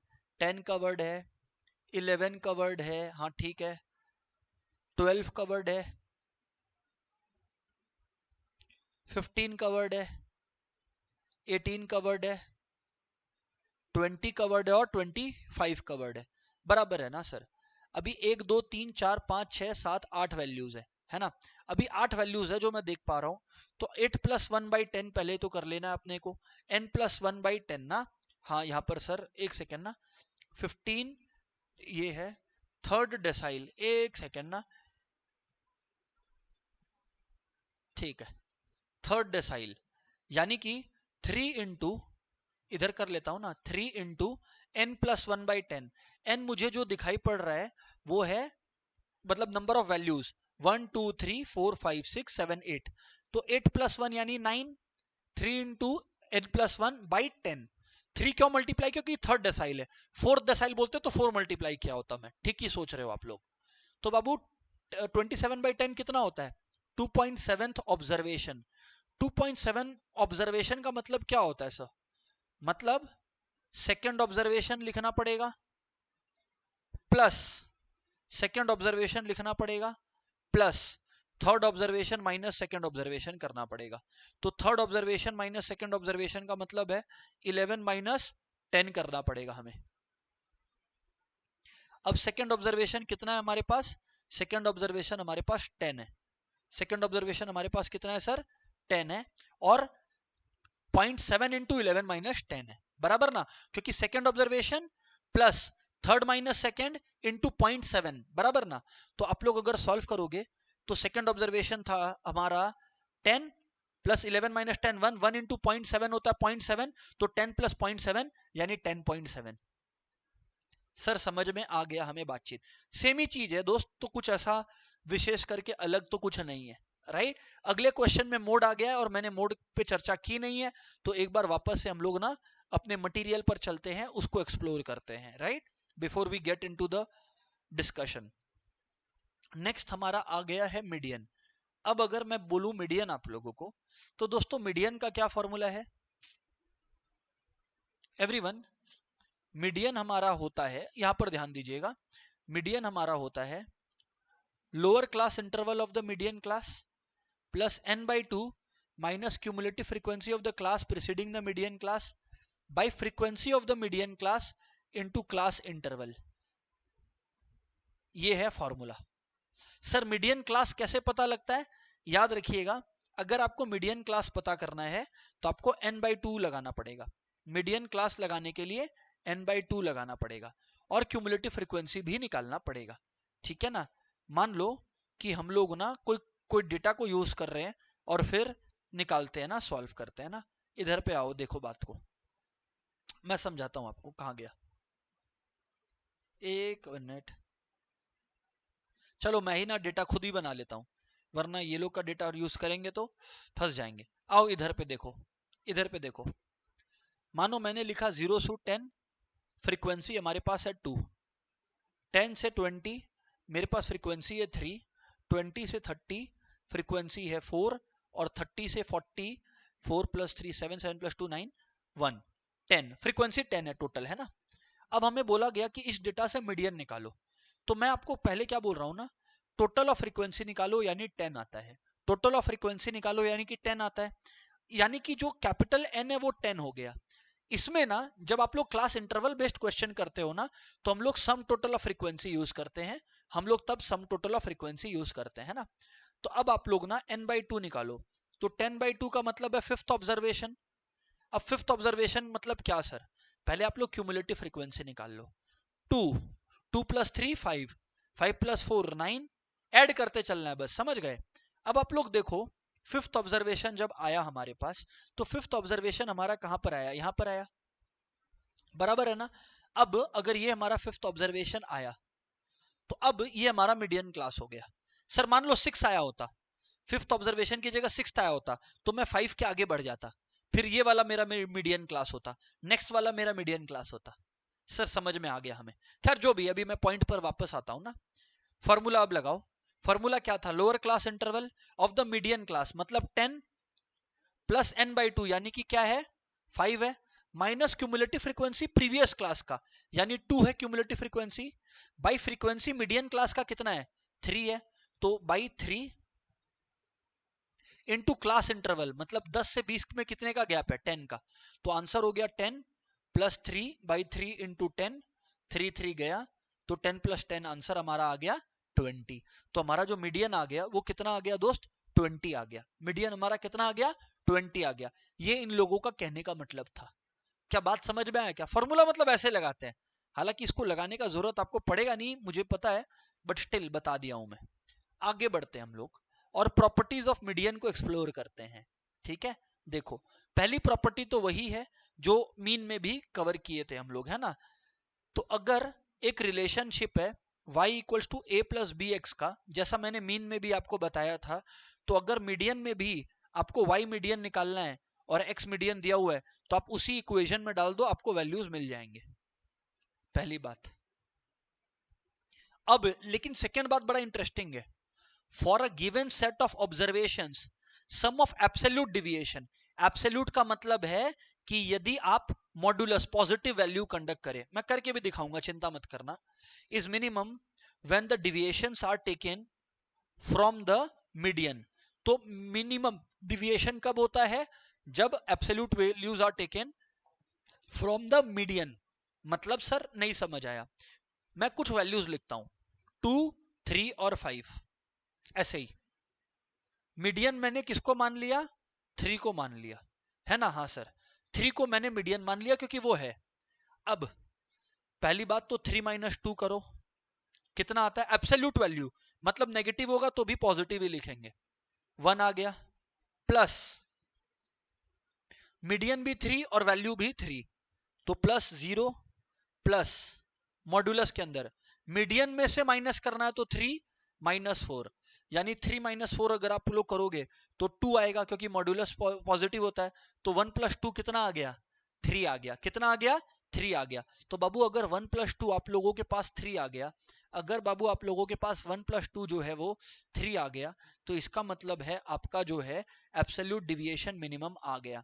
आपका एब्सोल्यूट डिविएशन जो है वो मिनिमम आ गया अपने आप ही, 3 आ गया, मतलब एब्सोल्यूट डिविएशन जो है वो मिनिमम आ गया। ये है मिनिमम डिविएशन, तब जब मीडियन से लिया एब्सोल्यूट वैल्यूज का, है ना। हाँ सर, आगे बढ़ते हैं प्रॉपर्टी ऑफ मीडियन में। तो ठीक है, क्वार्टाइल मैंने समझा दिया आप लोगों को, डेसाइल परसेंटाइल बता ही दिया, तो कोई टेंशन वाली बात नहीं है। हाँ ठीक है, इन्होंने भी वही कह रखा है जो हमने आपको ऑलरेडी बता दिया है, ठीक है ना, जैसे इन्होंने वही चीज अब डेसाइल और उसके लिए दिखाया, तो विच इज वेरी बेसिक, कोई इसमें टेंशन वाली बात नहीं है। आगे बढ़ता हूं मैं आपके साथ, आगे बढ़ता हूं मैं आपके साथ, और देखते हैं कि अब अपने लोग आगे क्या कवर कर सकते हैं। Next, mode. सर ये मोड क्या है सर? मोड क्या है बाबू? मोड का मतलब होता है value that appears the maximum number of times. Mode is the value that appears the maximum number of times. बाबू जो वैल्यू सबसे ज्यादा बार आएंगी ना, वो आपका मोड होगा। नहीं समझा सर हम लोगों ने? इधर पे देखो, जैसे 3 है, 3 है, 5 है, 7 है, 7 है, 8 है, 7 है, 1 है, 3 है। मुझे एक बात बताओ, आप लोग सब इन वैल्यूज को देख पा रहे हो, ऐसी कौन सी वैल्यू है जो सबसे ज्यादा बार ऑकर हुई है? सर सबसे ज्यादा बार तो देखो 7 आया है, मुबारक हो, मोड हुआ है, तो मोड हो गया 7। अच्छा सर, ये लॉजिक है। जी हाँ सर, मोड का मतलब होता है वो वैल्यू जो सबसे ज्यादा बार आए, बस बात खत्म हो गया। अच्छा, लेकिन अगर सर हमें क्वेश्चन ने कहा कि मोड निकालो, तब जब आपको दिया गया हो एक क्लास इंटरवल बेस्ड डेटा, तब उसमें फॉर्मूला होता है lower class interval of the modal class. Modal class कैसे पहचानेंगे? जिस क्लास की हाईएस्ट फ्रीक्वेंसी होगी वो modal class. L1 plus frequency of modal class minus frequency of pre modal class by 2 times frequency of modal class minus frequency of pre modal class minus frequency of modal class post modal class into class interval. अब मैं आपको ये समझाने लग रहा हूं, इधर पे ध्यान से देखें आप लोग। मैंने जो डेटा दिया था वो ऊपर में है क्या अभी भी लिखा हुआ कि उड़ गया? डेटा डेटा डेटा, चलो ठीक है, कोई नहीं ना, मैं फिर लिख देता हूँ, क्या ही फर्क पड़ रहा है हमें। आओ इधर देखो आप लोग, ये देखो इधर पे, ये हमें दिया गया है। अब आप लोग एक चीज देखो, ये हमें फ्रीक्वेंसी दिया हुआ है और ये हमें क्लास इंटरवल दिया हुआ है। मुझे एक बार देख के बताओ किस क्लास की फ्रीक्वेंसी हाईएस्ट है? सर इस क्लास की फ्रीक्वेंसी हाईएस्ट है। हालांकि आपको पता है डिसकंटिन्यूअस है, तो क्लास को कंटिन्यूअस बनाने के लिए 0.5 का एडजस्टमेंट करना पड़ता है। ये कब सिखाया है सर आपने? अरे नालायको, स्टैटिस्टिकल डिस्क्रिप्शन ऑफ डेटा जाकर देखो। Statistical description of data chapter 13 part 1 unit 1, उसमें बताया हूं मैं। तो पहले आप इसको रीएडजस्ट कर लो, है ना? तो इसमें से 0.5 माइनस कर लो और ऊपर वाले को 0.5 दे दो, नीचे वाले से माइनस कर लो और ऊपर वाले को ऐड कर दो, नीचे वाले से माइनस कर लो और ऊपर वाले में ऐड कर दो, नीचे वाले में माइनस कर दो, ऊपर वाले में ऐड कर दो, नीचे वाले में माइनस कर दो, ऊपर वाले में ऐड कर दो, नीचे वाले में माइनस कर दो, ऊपर वाले में ऐड कर दो, नीचे वाले में माइनस कर दो और ऊपर वाले में ऐड कर दो।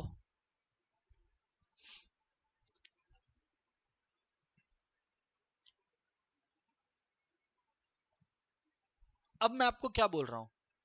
अब मैं आपको क्या बोल रहा हूं? अब मैं आपको क्या बोल रहा हूं? अब मैं आपको क्या बोल रहा हूं? L1 प्लस L1 प्लस, अब L1 प्लस का मतलब है, इधर पे ध्यान से सुनना, 409.5 L1 प्लस, यानी कि ये हो गया L1 plus frequency of modal class. Modal class की फ्रीक्वेंसी क्या है? 82 minus frequency of pre modal class है 58, 58 by 2 times frequency of modal class, यानी कि 2 into 82 minus frequency of modal class यानी कि 58 माइनस पोस्ट मॉडल क्लास यानी कि 65 इनटू क्लास इंटरवल। इंटरवल में कितने का गैप आपको नजर आ रहा है? 20 का। बस ये लगा लो और फिर कैलकुलेशन कर लो, कैलसी आपके हाथ में है, आंसर आ जाएगा, खत्म। अच्छा सर इतना सा बात है क्या? हाँ बस इतना सा बात है सर, हमें समझ में आ गया मूड का ये वाला कॉन्सेप्ट भी, मुबारक हो। अब ना मैं आपको ना कार्ल पियर्सन का एक एम्पेरिकल रिलेशन बताता हूं, लिख लो आप लोग सब कोई, इसको कार्ल पियर्सन का एम्पेरिकल रिलेशन बोलते हैं। कार्ल पियर्सन का एम्पेरिकल रिलेशन बोलते हैं, तो यहां पर सुन लेना और नोट कर लेना, कार्ल पियर्सन्स एम्पेरिकल रिलेशन। वो रिलेशन क्या बोलता है कि अगर मीन माइनस मोड दिया है तो mean minus mode equals to 3 times mean minus median.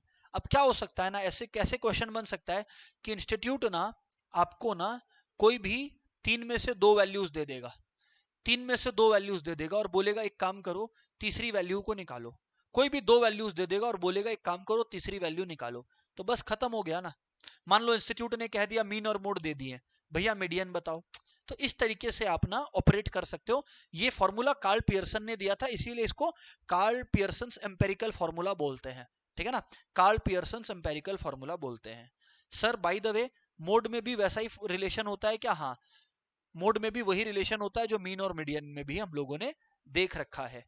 Sir इसके पहले कि मोड के ऊपर अब हम लोग आए, अच्छा ठीक है, पहले मोड पे आ जाते हैं, फिर ज्योमेट्रिक और हार्मोनिक मीन बचेगा, बहुत टाइम कंज्यूमिंग नहीं है, वो तुरंत निपटा डालेंगे। आइए सर, आइए सर, देखिए सर,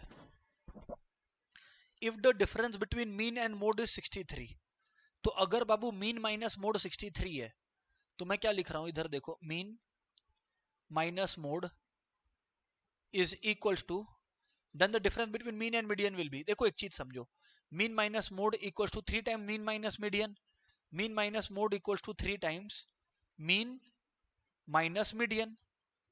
क्वेश्चन है find the difference between mean and median, तो मीन माइनस मोड कितना दिया हुआ है हमें? 63 दिया हुआ है, तो इस पूरी डेटा की जगह पर मैं क्या बैठा रहा हूं? 63 equals to 3 times mean minus median क्या है?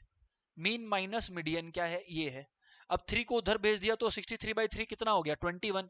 सम खत्म हो गया हमारा, सम हमारा खत्म हो गया, 21 हमारा आंसर आ गया। सर बातचीत तो क्लियर है। What is the model value for the numbers this this this this this?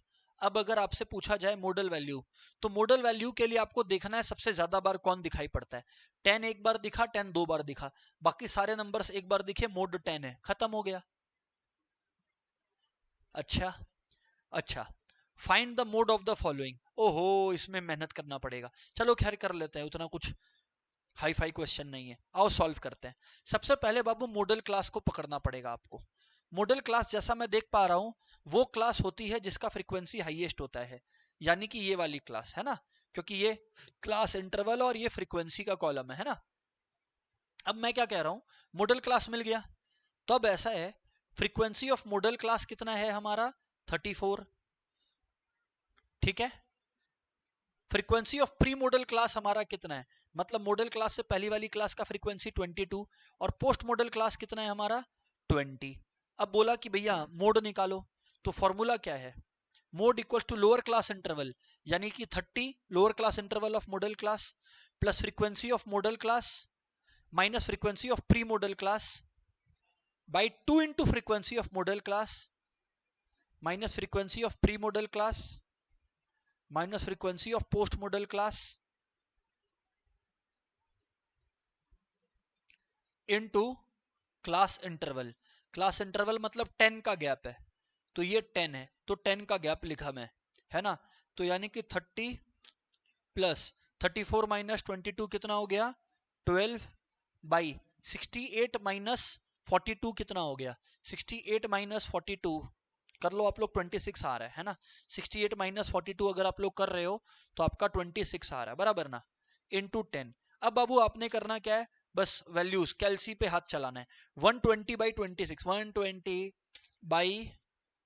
120/26 यानी 4.61 देख पा रहा हूं मैं, 4.61 या 4.62 आ रहा है ना। तो 30 प्लस 4.61 या 462 टाइप्स आ रहा है, तो 34.61 मेरा आंसर आया। डन हो गया ना, डन हो गया ना, डन है सर। आगे बढ़ते हैं सर, हम लोग आगे बढ़ते हैं सर। अच्छा, अब जीएम और एचएम पे क्वेश्चंस है, तो एक बार ज्योमेट्रिक मीन और हार्मोनिक मीन भी अपने लोग समझ लेते हैं क्या? उसके बाद ना अपना पूरा टॉपिक ही खत्म हो जाएगा सेंट्रल टेंडेंसी का। आ जाओ, शाबाश, फटाफट आओ इधर देखो दोस्तों। जब ज्योमेट्रिक मीन का बात करते हैं ना, तो ज्योमेट्रिक मीन का मतलब है, अगर नंबर्स, देखो पहले एक बात समझना, आप लोगों के सिलेबस में सीक्वेंस एंड सीरीज यानी एपीजीपी भी है। मान लो पहले ज्योमेट्रिक प्रोग्रेशन समझा रहा हूं, किसी को नहीं याद है तो इधर साइड में बताता हूं ना, इधर पे आ जाओ, इधर देखो आप लोग। मानो मैंने लिखा 2, 2 में 2 मल्टीप्लाई किया 4 आया, 4 में 2 मल्टीप्लाई किया 8 आया, 8 में 2 मल्टीप्लाई किया 16 आया, 16 में 2 मल्टीप्लाई किया 32 आया, 32 में 2 मल्टीप्लाई किया 64 आया, ऐसे ही। तो into two into two into two into two है ना। अब मैं आपको क्या कह रहा हूं ना, अब मैं आपको क्या कह रहा हूं कि अगर एक जगह से दूसरे जगह जा रहे हैं, इंटू टू आ रहा है, इंटू टू आ रहा है, इंटू टू आ रहा है, इधर समझना बात को, इंटू टू आ रहा है, इंटू टू आ रहा है और इंटू टू आ रहा है, बराबर बात है ना। तो अब मैं आपको क्या कहने लग रहा हूं, अब मैं आपको क्या कहने लग रहा हूं, यहां पर समझना, ये है ज्योमेट्रिक प्रोग्रेशन। फर्स्ट टर्म और लास्ट टर्म के बीच में जितने नंबर्स आपको दिख रहे हैं उनको ज्योमेट्रिक मीन बोलते हैं। पर इतना लंबा चौड़ा बात करने की जगह अगर एग्जाम में आ गया ना ज्योमेट्रिक मीन निकालने को, तो मैं आपको फिर शॉर्टकट बताता हूं कि वो निकालते कैसे हो, वो समझ लेना तो बात आपके लिए बहुत आसान हो जाएगा, है ना। इधर पे ध्यान से सुन लेना। जो भी नंबर्स आपको दिया हुआ है, क्या जो भी नंबर्स आपको दिया हुआ है ना, उनको मल्टीप्लाई कर लो। मान लो मुझे 2 और 64 के बीच में ज्योमेट्रिक मीन्स निकालने को बोला, या मुझे बोला गया कि चलो ऐसा करो, एक काम करना है ना, ज्योमेट्रिक मीन निकालो बिटवीन 2 एंड 8। तो बाबू करना क्या है आपने, जो दो नंबर्स दिए हुए हैं ना उनको आपस में मल्टीप्लाई करके उनका पावर में, क्योंकि दो है तो 1/2 कर देना है। तो 16 टू द पावर 1/2 क्या होगा, 16 क्या होता है, कम ऑन, 16 क्या होता है 4 स्क्वायर और इंटू 1/2, 2 2 गया, आंसर 4,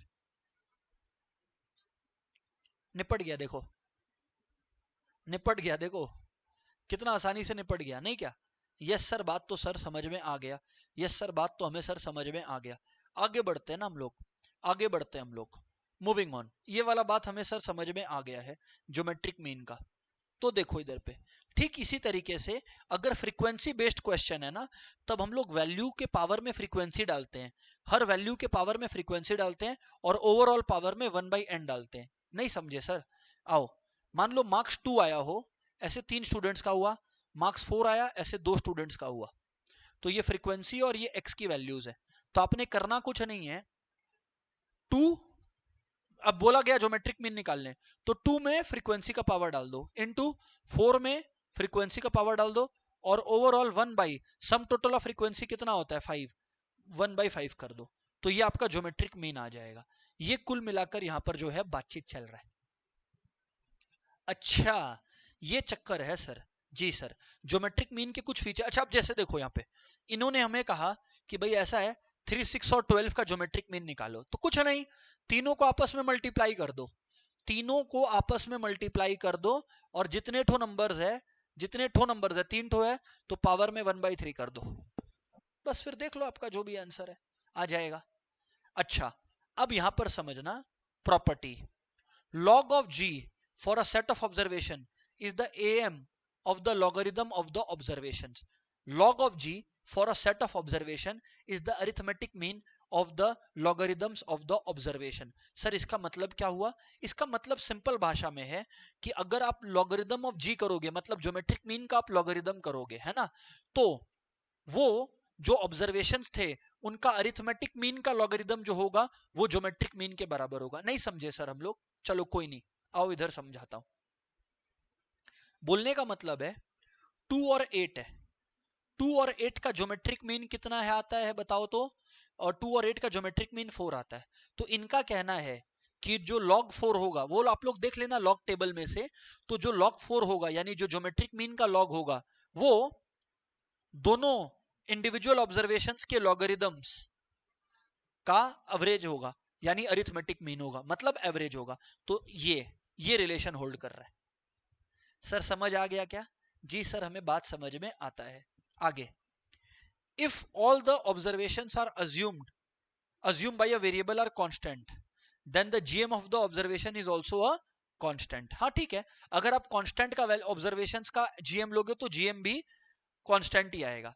अगर दो वेरिएबल्स है, gm of the product of two variables is the product of their gms, that is if z equals to xy, then gm of z equals to geometric mean of x into geometric mean of Y. Simple है कि अगर z equals to X into Y है तो geometric mean में भी आप उसे ऐसे ही बाइफरकेट कर सकते हो, है ना। और रेशियो में भी सेम चीज होगा। तो बहुत सिंपल है कि अगर z equals to X by Y है तो आप gm of z equal to gm of x by gm of y कर सकते हो, है ना। Yes sir. हार्मोनिक मीन पे आते हैं, फिर इन बातों को ना और इलेबोरेट वे में समझेंगे, चिंता मत करना। हम लोग हार्मोनिक मीन में एक बार आते हैं, फिर इन बातों को और डेप्थ में अपने लोग समझेंगे कि like what is going on, बराबर ना। इधर सुनना, हार्मोनिक मीन पहले दो तरीके से समझाऊंगा आपको। हार्मोनिक मीन सुनना और कायदे से सुनना, है ना। बताओ सर, हम लोग सुन रहे हैं, देखो इधर पे, इधर देखो। मान लो 2, 4 और 6 अरिथमेटिक मीन है। अरिथमेटिक मीन का मतलब है कॉमन डिफरेंस होना चाहिए इनके बीच में। तो 2 और 4 के बीच में भी 2 का डिफरेंस है, 4 और 6 के बीच में भी 2 का डिफरेंस है, तो ये अरिथमेटिक प्रोग्रेशन है। तो अगर 3 नंबर्स या 4 नंबर्स अरिथमेटिक प्रोग्रेशन फॉलो करते हैं, उनका रेसिप्रोकल हार्मोनिक प्रोग्रेशन फॉलो करता है। तो अगर 2 4 6 8 अरिथमेटिक प्रोग्रेशन है तो 1/2, 1/4, 1/6 और 1/8 हार्मोनिक प्रोग्रेशन है। क्या बात करते हो, इतना आसान है। हाँ जी सर। पर अब हम लोगों को अगर हार्मोनिक मीन निकालना सीखना पड़ेगा तो फिर उसका तरीका है, कोई 3 नंबर्स ले लो। मान लो हमें कोई 3 नंबर्स दिया गया हो, लिख लेते हैं ना कोई भी 3। हाँ, 3 नंबर्स लेता हूं। मानो हमें वह नंबर्स दिया गया है, हार्मोनिक मीन निकालना है हमें। 3 नंबर्स हमें दिया गया है, वो 3 नंबर्स है 4 6 और 8। तो बाबू आपने करना क्या है, 3 नंबर्स है तो 3 लिख देना है, डिवाइडेड बाई बस इंडिविजुअली सबका 1 बाई कर देना है। क्या बात करते हो, इतना आसान। हाँ, इतना आसान है। अगर 2 नंबर होता, मान लो हमें बोला होता 4 और 6 का निकालने को, तो हम लोग करते 2/1/4 प्लस 1/6, खत्म हो गया। ये था जब फ्रीक्वेंसी नहीं दिया रहता। पर अगर फ्रीक्वेंसी दिया हुआ रहता तो फिर हम लोग क्या करते, मैं आपको यहां पर दिखा देता हूं ना, इधर देखो। मान लो इसी क्वेश्चन में जिसका ज्योमेट्रिक प्रोग्रेशन इन्होंने निकालने बोल रखा था, उसी का हार्मोनिक मीन भी निकालने बोलते, तो हम लोग क्या किए होते हैं वो मैं आपको समझाता हूं। अभी इधर ध्यान से देखना, सबको इधर पे ध्यान से देखना। इधर देखो आप लोग, इधर ध्यान देना।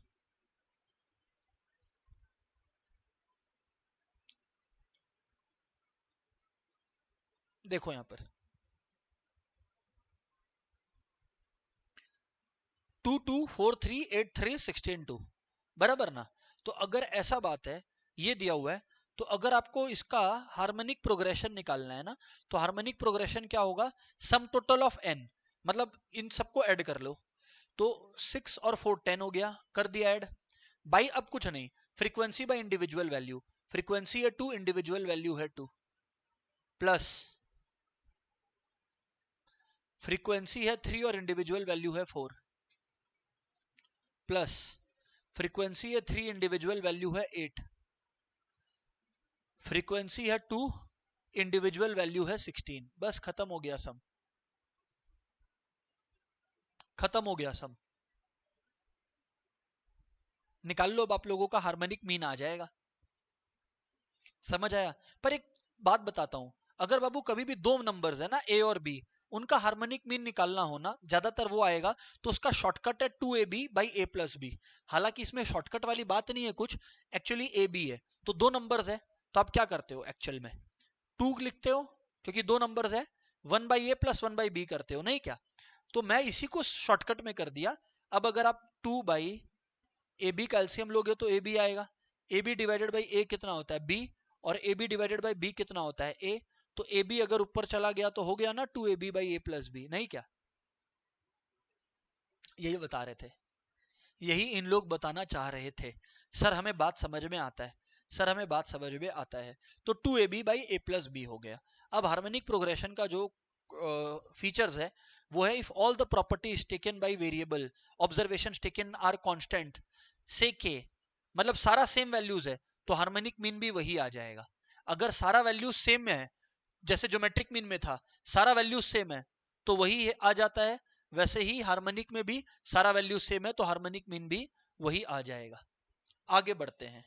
और अगर दो ग्रुप्स है N1 और N2, जिनका ऑब्जर्वेशन है N1 का हार्मोनिक मीन है H1 और N2 ऑब्जर्वेशंस का हार्मोनिक मीन है H2। तो ये कंबाइंड हार्मोनिक मीन के टाइप का क्वेश्चन है, जैसे कंबाइंड अरिथमेटिक मीन था तो हो जाएगा N1 plus N2 by N1 by H1 plus N2 by H2। ये फॉर्मूला भी नोट कर लेंगे। सर इससे हमने ना आपको सब कुछ समझा दिया है, अब बस बाकी क्या है, सम्स को प्रैक्टिस करना। आओ हम और आप प्रैक्टिस करते हैं कुछ और सम्स को एएम और जीएम पे। अब तो इनफैक्ट चैप्टर खुल चुका है ना, तो अब तो सिर्फ एएम जीएम पे ही खुद रेस्ट्रिक्टेड क्यों रहेंगे ना। आओ बात करते हैं। What is the GM for the numbers 8, 24 and 40? बहुत ही आसान और प्यारा क्वेश्चन है, आपने करना कुछ नहीं है। आपने ये बात मालूम है आप लोगों को कि अगर 8 है, 24 और 40 है ना, तो आपको करना क्या है, 8 इंटू 24 इंटू 40 कर देना है और फिर ऊपर में ना क्यूब रूट लगा देना है। क्यों? क्योंकि 3 नंबर्स है, क्यूब रूट का मतलब है पावर 1/3 दे देना है ना। तो अब अगर आप लोग ये करोगे तो 8 है, 24 और 40 है ना। अब क्यूब रूट कैसे निकालते हैं स्टूडेंट्स पूछते हैं, ये बात भी सही है भाई, तो आओ मैं आपको समझाता हूं। देखो इधर पे 8, 24 और 40 है, तो क्यूब रूट कैसे निकालते हैं, ये बात भी सही है आपका, भूलेंगे नहीं हम। चलो आओ अभी बात करते हैं ना। इधर ध्यान से सुनना।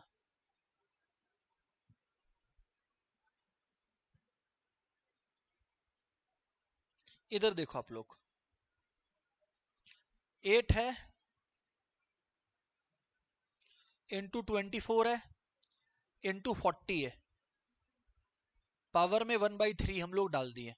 पावर में हम लोग क्या डाल दिए, 1/3, क्योंकि 3 ठो नंबर है ना। अब बाबू मैं आपको ये सिंपल में कह रहा हूं ना, एक एक करके कर लो, बस यही है मेरा advice. 8 to the power 1/3, 24 power 1/3 into 40 the power 1/3। 8 है बाबू, अगर 8 टू द पावर 1/3 है तो 8 को आप लिख सकते हो 2 टू द पावर 3, और 1/3 बाहर है तो 3 3 गायब हो गया, 2 आ गया। क्या बोलते हैं सर, तो यहां 2 आ गया। 24 टू द पावर 1/3 है, तो अगर 24 टू द पावर 1/3 है तो यहां पर 24 है, 2 12, 2 6, 2 3। और आपको पता है क्यूब रूट में 3 2 का एक 2 लेते हैं नहीं क्या, तो 3 2 का एक 2 लेते हैं, तो 2 लिख दिया मैं, 3 2 का मैं एक 2 लिख दिया है ना, 3 2 का मैं एक 2 ले लिया, और इनटू क्यूब रूट ऑफ 3, यानी कि क्यूब रूट ऑफ 3 था या क्यूब रूट ऑफ 2 था, भूल गया, 3 था। तो 3 टू द पावर 1/3, क्योंकि इसका तो हम लोग कर नहीं पाए ना, तो 3 टू द पावर 1/3 रहेगा, और इसमें 3 2 का एक 2 बाहर आ गया। समझ गए सर। और फिर इवेंचुअली 40 भी था आई गेस। हाँ, तो 24 टू द पावर 1/3 को मैंने क्या लिखाया, 2 इंटू 3 टू द पावर 1/3 है ना। वैसे ही 40 को भी निपटाओ ना, आओ 40, 5 8, और फिर 3 2 का एक 2, तो 2 4, 2 2 और 2 1। क्यूब रूट का मतलब 3 2 का एक 2 होता है, तो 3 2 का एक 2 ले लिया हमें, और इन टू 5 अकेला रह गया तो 5 टू द पावर 1/3। अब आप लोग यहां पर सॉल्व करेंगे तो आएगा 2 2 जा 4, 4 2 जा 8, 3 इंटू 5 होता है 15, और 1/3 कॉमन पावर है तो 1/3। तो 8 इंटू क्यूब रूट ऑफ 15 हमारा आंसर आ गया, and 8 into cube root of 15 ही हमारा आंसर आया। यस सर, ये बात सही है सर। यस सर, ये बात सही है सर।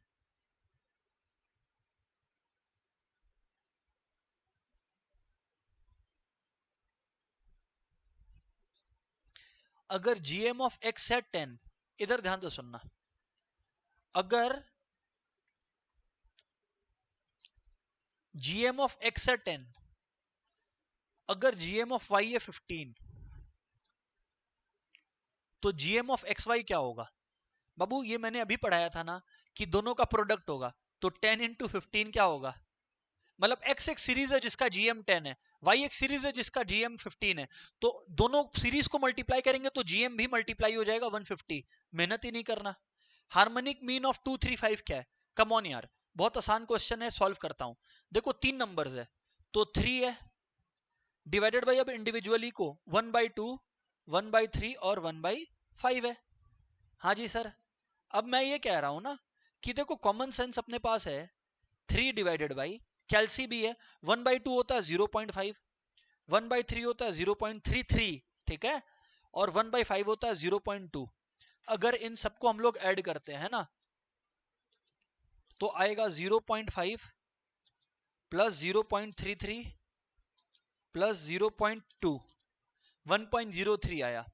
और अगर हम लोग 3 डिवाइडेड बाई 1.03 करें तो हमारा आ रहा है 2.91। 2.91 मतलब क्लोज प्रॉक्सिमिटी है इससे, तो 2.90 हमारा आंसर हो गया। इजी है, मतलब ये तो सीधा है, फॉर्मूला पता है तो गेम आपका है। एरोप्लेन क्वेश्चन, एरोप्लेन क्वेश्चन, इसको मैंने ना अपने चैनल पे शॉर्ट्स पे भी डाल रखा था ऐसा क्वेश्चन को। जब भी एरोप्लेन क्वेश्चन आए ना पहले मैं मिस्टेक करके दिखाता हूं फिर सही बताऊंगा। स्टूडेंट क्या सोचता है कि aeroplane flies from A to B 500 kilometre per hour की स्पीड से और बी टू ए 700, और एवरेज आता है तो एवरेज में बच्चा खुश हो जाता है, 500 प्लस 700 1200/2 600 कर देता है, और वो गलत हो जाता है। ऐसे काम नहीं होता।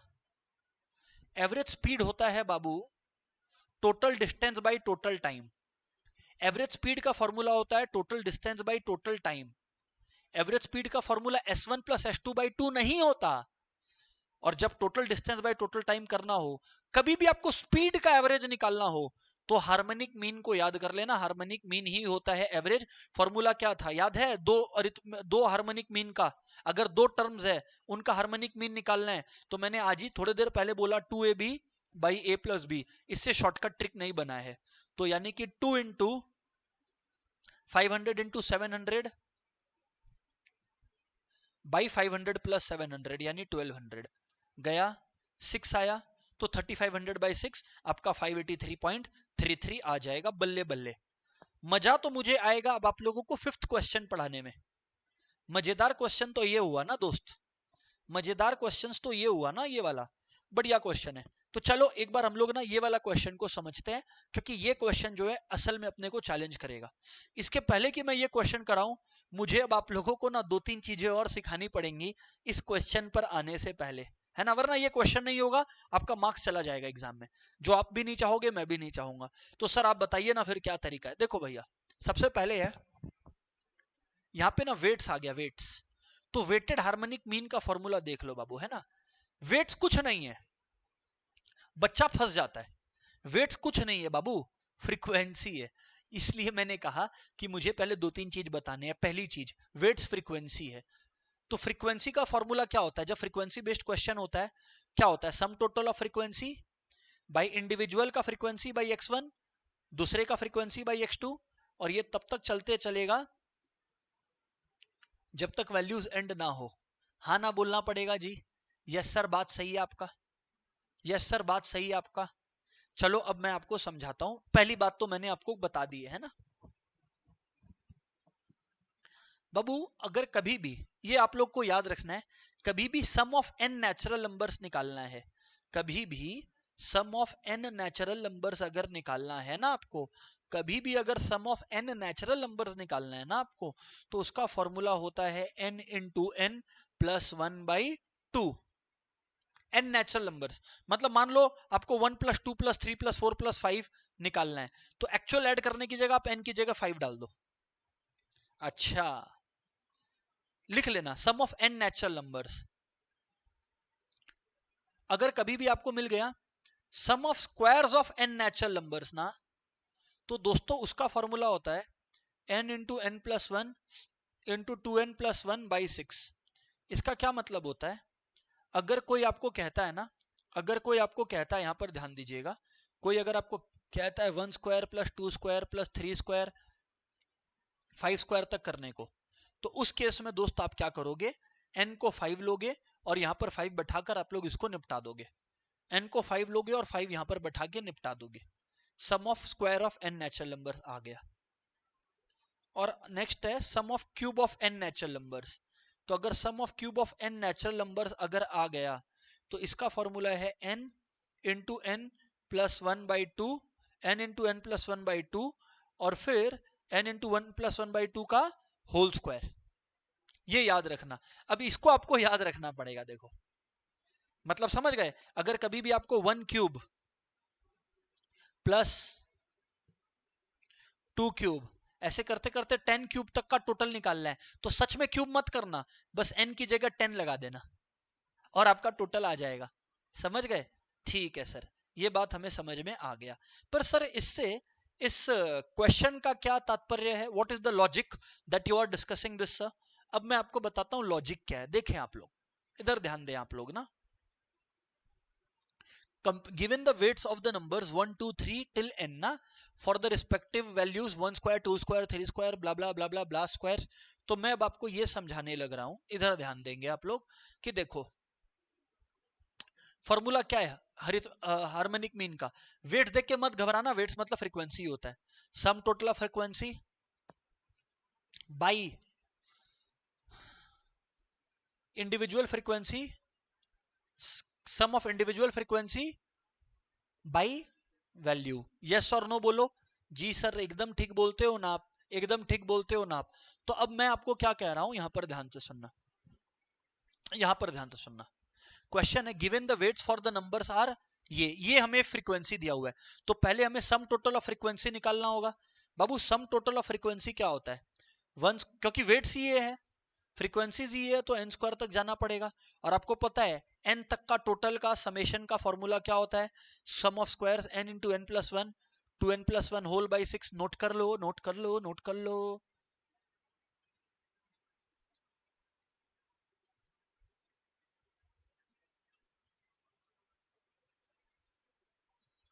सर सही है ना? सर ये बात सही है ना? सर सर समझ में आता है हमें, सर समझ में आता है।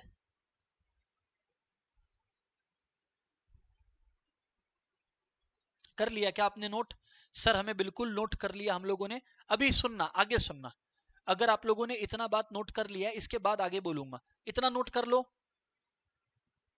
सर कर लिए नोट, आगे बढ़ो। चलो ठीक है, अब आगे बढ़ता हूं। ये डन है, हाँ जी। अब क्या लिखा हुआ है? 1 2 3 से n और रिस्पेक्टिवली ये है। अब नीचे लिखा हुआ है summation f i by summation x i ना, summation f i by summation x i. हाँ ठीक है, नीचे में डिनोमिनेटर का बात कर रहा हूं। तो अगर बाबू डिनोमिनेटर ये है, समेशन एफ आई का फॉर्मूला क्या था? n into N plus one into two N plus one by 6, right. और अगर समेशन एक्स आई देखें, तो समेशन एक्स आई का फॉर्मूला होता है n into N plus one whole by 2। नहीं, क्या गलत बोलता हूं क्या? नहीं सर, ये डिनोमिनेटर वाला पोर्शन है, क्योंकि न्यूमरेटर वाला पोर्शन में तो सिर्फ समेशन एफ था, तो वो भी एक बार साइड रखा हूं, है ना। अब इसको सॉल्व करता हूं। देखो बाबू, आप लोग अगर इसको ध्यान से देखोगे, तो 2 इससे कट कटा के 3 आ गया, और n into N plus one, N into N plus one उड़ गया। तो आपके पास क्या आया बताओ? 2n प्लस वन बाई 3 आया। अच्छा, अच्छा। और जो आपका न्यूमरेटर था वो था n into N plus one into two N plus one by 6। याद आया? ये आपका न्यूमरेटर था समेशन ऑफ f, और ये टोटल आपका डिनोमिनेटर था। तो यानी कि 2n प्लस वन बाई 3 इसकी वैल्यू आई, तो 2n प्लस वन बाई 3 इसकी वैल्यू आई। तो 2n plus one, 2n plus one cut जाएगा, ये 3 2 जा कट जाएगा। तो आंसर हमारा आ रहा है n into N plus one by two. N into N plus one by two दोस्तों हमारा आइडियल आंसर होगा, है ना। n into N plus one by two हमारा आइडियल आंसर होगा। बराबर है सर। आगे बढ़ते हैं ना, नेक्स्ट क्वेश्चन देखना। Two variables x and y are given by y equals to 2x minus 3। अगर x का मीडियन 20 है तो y का मीडियन क्या होगा? तो बहुत इजी क्वेश्चन है, आप लोग यहां पर ध्यान दीजिएगा। अगर ऐसी बात है ना कि y equals to 2x minus 3 है ना, तो y equals to 2x minus 3 है ना, तो y का जो मीडियन होगा निकालना है ना। तो आपको बताया था मैंने कि x का मीडियन डाल दो बदले में इक्वेशन में। x का मीडियन है 20, बड़ा आसान है, 2 इंटू ट्वेंटी माइनस थ्री। तो 2 इंटू ट्वेंटी माइनस थ्री करोगे 37 आता है, सम खत्म हो गया। लो आगे बढ़ते हैं। अगर two variables u and v है और AMU ऑफ u 10 दिया हुआ है, तो यहाँ 10 बैठा दो, तो 20 प्लस 7 हो गया 27, 20 प्लस 7 हो गया 27। v निकालना है, तो v बार होगा माइनस 27, सम खत्म। अच्छा क्वेश्चन है, एएम और एचएम के बीच के रिलेशन के ऊपर बेस्ड है। एक बात मैं आपको बता देता हूं, हालांकि इसके पहले कि हम लोग ये डिस्कशन करें, वो मैं आपको मटेरियल में ले जाके बताना चाहूंगा, फिर हम लोग ये दोनों क्वेश्चंस खत्म करेंगे एंड टॉपिक भी हमारा खत्म हो चुका होगा। याद रखना, अगर आप लोगों को पीवाईक्यूज करना है तो हमारा एक अलग प्लेलिस्ट है, उसमें पीवाईक्यूज आपको मिलेगा। खैर पहले एक बात बता देता हूं रिलेशनशिप से रिलेटेड, कि एएम हमेशा जीएम से ग्रेटर होता है, जीएम हमेशा एचएम से ग्रेटर होता है, अगर वैल्यूज अलग है तो। ये रहा, ये देखो, एएम हमेशा जीएम से ग्रेटर है और जीएम हमेशा एचएम से ग्रेटर है, अगर वैल्यूज अलग अलग हैं तो। सर इक्वल कब होते हैं? जब सारे वैल्यूज इक्वल होते हैं। नहीं समझे? आपको दे दिया 3 3 3, अब बाबू इन वैल्यूज का अरिथमेटिक मीन भी 3 आएगा, ज्योमेट्रिक मीन भी आप करके देख लो 3 आएगा, हार्मोनिक मीन भी आप करके देख लो 3 आएगा। तो एएम और जीएम और एचएम इक्वल तभी होगा तीनों जब सारे वैल्यूज इक्वल है, इफ ऑब्जर्वेशंस आर सेम। वरना नॉर्मल रूल है कि अगर ऑब्जर्वेशंस आर अनइक्वल तो अरिथमेटिक मीन ज्योमेट्रिक मीन से ज्यादा होगा और ज्योमेट्रिक मीन हार्मोनिक मीन से ज्यादा होगा। इनफैक्ट एक रिलेशन और मैं आपको दिखाना चाहूंगा, अगर आप लोग ध्यान देंगे तो। बताइए ना सर, बताइए ना सर, अगर दो नंबर्स है ए और बी है ना, तो अरिथमेटिक मीन बिटवीन ए और बी क्या होता है? ए प्लस बी बाई 2, बराबर है? बराबर है। हार्मोनिक मीन क्या होता है ये बताओ मुझको? हार्मोनिक मीन होता है sir 2ab by A plus B, और ज्योमेट्रिक मीन क्या होता है? Root over A B. Yes और नो? थोड़ा सा अगर आप लोग ध्यान से सुनोगे तो आप लोगों को एक चीज मिलेगा। अगर मैं अरिथमेटिक मीन में दोनों तरफ 2 मल्टीप्लाई कर दूं तो हो जाएगा 2 times arithmetic mean equals to A plus B. हाँ जी सर। और अगर ज्योमेट्रिक मीन में मैं दोनों तरफ जो है वो बेसिकली स्क्वायर कर दूं तो ज्योमेट्रिक मीन का स्क्वायर ए बी के बराबर आ जाएगा। और अगर मैं दोनों तरफ 2 मल्टीप्लाई कर दूं तो क्या आ जाएगा बाबू? देखो यहां पर, तो क्या आ जाएगा? 2 इंटू ज्योमेट्रिक मीन का square equals to A B. Sir तो आप कहना क्या चाहते हो? इन दोनों वैल्यूज को अब आप हार्मोनिक मीन में बैठा दो। क्या बात है सर, बहुत ही स्मार्ट। हार्मोनिक मीन है 2ab।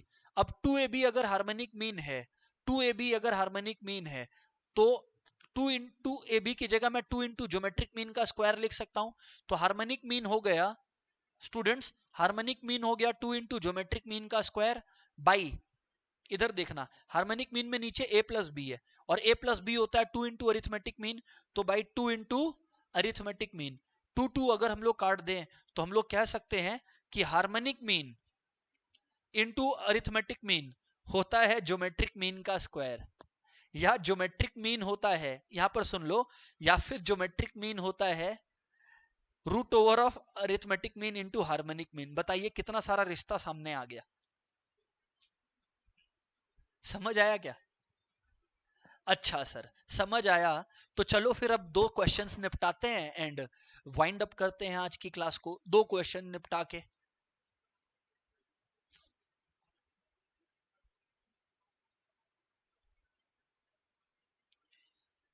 If the am between two numbers is 64 and GM between them is ये, एचएम क्या होगा? अभी तो रिश्ता बताया ना मैं आपको, अभी तो रिश्ता बताया मैं, क्या बताया था? A M H M equals to A M by G M square था क्या?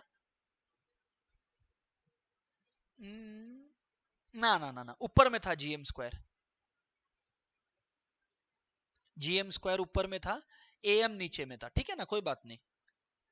अब यहां पर देखो, तो जीएम दिया हुआ है हमें 16, तो 16 स्क्वायर बाई ए एम कितना है हमारा? 64। तो अब 16 स्क्वायर बाई 64 कर लो आप लोग। 16 स्क्वायर आई गेस 256 हुआ क्या? हाँ जी, डिवाइडेड बाई 256 डिवाइडेड बाई 64 में करने लग रहा हूं, 4 आ रहा है, हाँ हमारा आंसर 4 हो गया। क्या बोलते? सही है ना? अच्छा है सर, अच्छा है। अब आगे बताते हैं, आगे बताते हैं सर।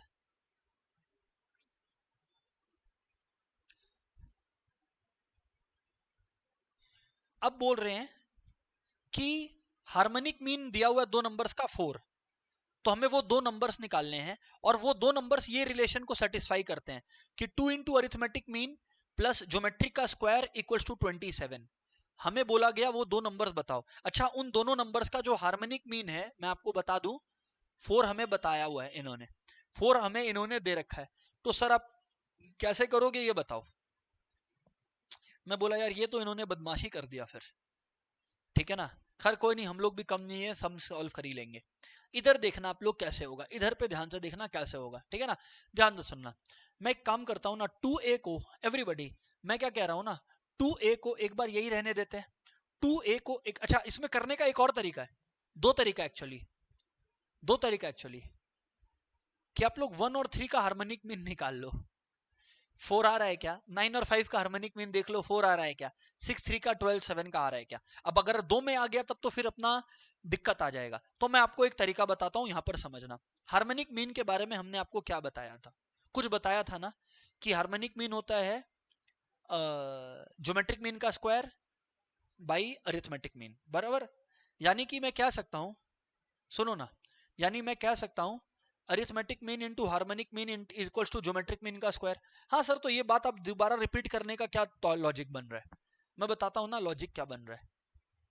मैं देख रहा हूं कि मैं ज्योमेट्रिक स्क्वायर को, ज्योमेट्रिक मीन के स्क्वायर को ना कैसे यहां पर निपटा दूं, खा जाऊं।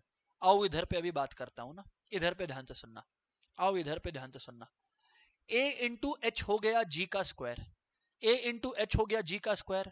तो बाबू आप ये कह सकते हो क्या, a हो गया g स्क्वायर बाई एच, या हाँ ठीक है, ठीक ही लिखा हूं ना, और h तो हमें पता है, तो मैं लिख सकता हूं 2a प्लस जी स्क्वायर है a इंटू एच। तो a इंटू एच की वैल्यू क्या है, 4 है ना, तो h की जगह 4 लिख दिया ना। ये बदमाशी कर दिया हमने, हम लोग भी कम बदमाश थोड़ी है, बताओ आप लोग।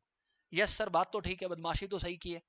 अब मैं ये कह रहा हूं कि अगर ऐसा बात है तो देखो, ज्योमेट्रिक स्क्वायर, ज्योमेट्रिक का स्क्वायर होता है a इंटू एच, एच 4 पता था तो इसलिए 4a लगा दिया मैं, क्या ठीक है। तो 6 से हो गया 27, तो दोस्तों a यानी अरिथमेटिक मीन हमें मिल गया 27/6। अब अगर आपको अरिथमेटिक मीन पता है, हार्मोनिक मीन पता है, क्या ज्योमेट्रिक नहीं पता चलेगा। लो आओ कर लेते हैं ना, ज्योमेट्रिक स्क्वायर है a into H, a into H का मतलब है 27/6 इंटू 4, यही है ना, हाँ जी सर, 27/6 इंटू 4, ठीक है ना। तो अगर ज्योमेट्रिक मीन निकालना रहा तो रूट ओवर 27 इंटू 4/6 करूंगा मैं, यही करना चाहिए मुझको। यस सर, बात तो सही है, बात तो सही है सर। अब आप लोग एक चीज देखना, हालांकि हालांकि इतना करने का मुझको अब जरूरत है भी नहीं, मैं आपको बताता हूं क्यों, मैं आपको बताता हूं क्यों। क्योंकि इधर देखो, ज्योमेट्रिक स्क्वायर है, इधर देखना, एक सिंपल सा बात बताता हूं ना, आप लोगों को समझ में आ जाएगा सब कुछ। इधर देखना आप लोग, ज्योमेट्रिक स्क्वायर है, अगर दो नंबर्स के बीच का ज्योमेट्रिक मीन निकालते हो तो वो रूट ओवर ए बी आता है। तो वो क्या आता है, रूट ओवर ए बी। तो ज्योमेट्रिक का स्क्वायर क्या आएगा, ए बी आएगा ना। तो आपको ए बी पता लग गया ना, ए बी इतना आया, काटाकुटी करके देख लो, तो 3 2 जा 3, 9 जा 3 2 जा और 2 2 जा, तो ए बी आपका 18 आ गया। तो बाबू आपका ए बी 18 आ गया, मैंने दो नंबर्स को स्मॉल ए स्मॉल बी माना है ना। और अरिथमेटिक मीन था 27/6, यानी कि उन दोनों नंबर्स को ऐड करके बाई 2 करते हो तो कितना आता है आपका, 27/6 आता है। कितना आता है, 27/6 आता है।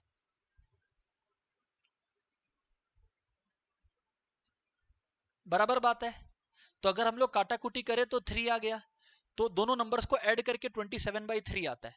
अब बाबू दो नंबर्स थे, ऐड करके 27/3 आ रहा है और मल्टीप्लाई करके 18 आ रहा है, मल्टीप्लाई करके 18 आ रहा है दोनों को, क्या मल्टीप्लाई करके 18 आ रहा है दोनों को। अब आप लोगों को a प्लस बी पता है और ए बी पता है, वैल्यूज निकालना नहीं आएगा क्या, सर हमें आता है। हालांकि मैं आप लोगों को एक बार फिर से बता देता हूं, कहीं आप लोग फंस ना जाएं उधर पे। a प्लस बी पता है और ए बी पता है, तो अब आप लोग देख लो ए बी यानी कि दो नंबर्स को मल्टीप्लाई करके 18 कहां आ रहा है, इधर देखो। 1 इंटू 3 18 नहीं होता, 9 इंटू 5 45 नहीं होता, 6 इंटू 3 18 होता है, 12 7 नहीं हो सकता, तो 18 आ गया, 6 और 3 आंसर आ गया। समझ आया क्या, सर समझ आया, तो 6,3 इसका आंसर हो गया। एंड दैट गेस व्हाट दोस्तों, am GM HM central tendency in general पूरा हमारा कंप्लीट होता है। डाउट्स रहे तो बिल्कुल शेयर करिएगा। That's it for the day, good bye everyone.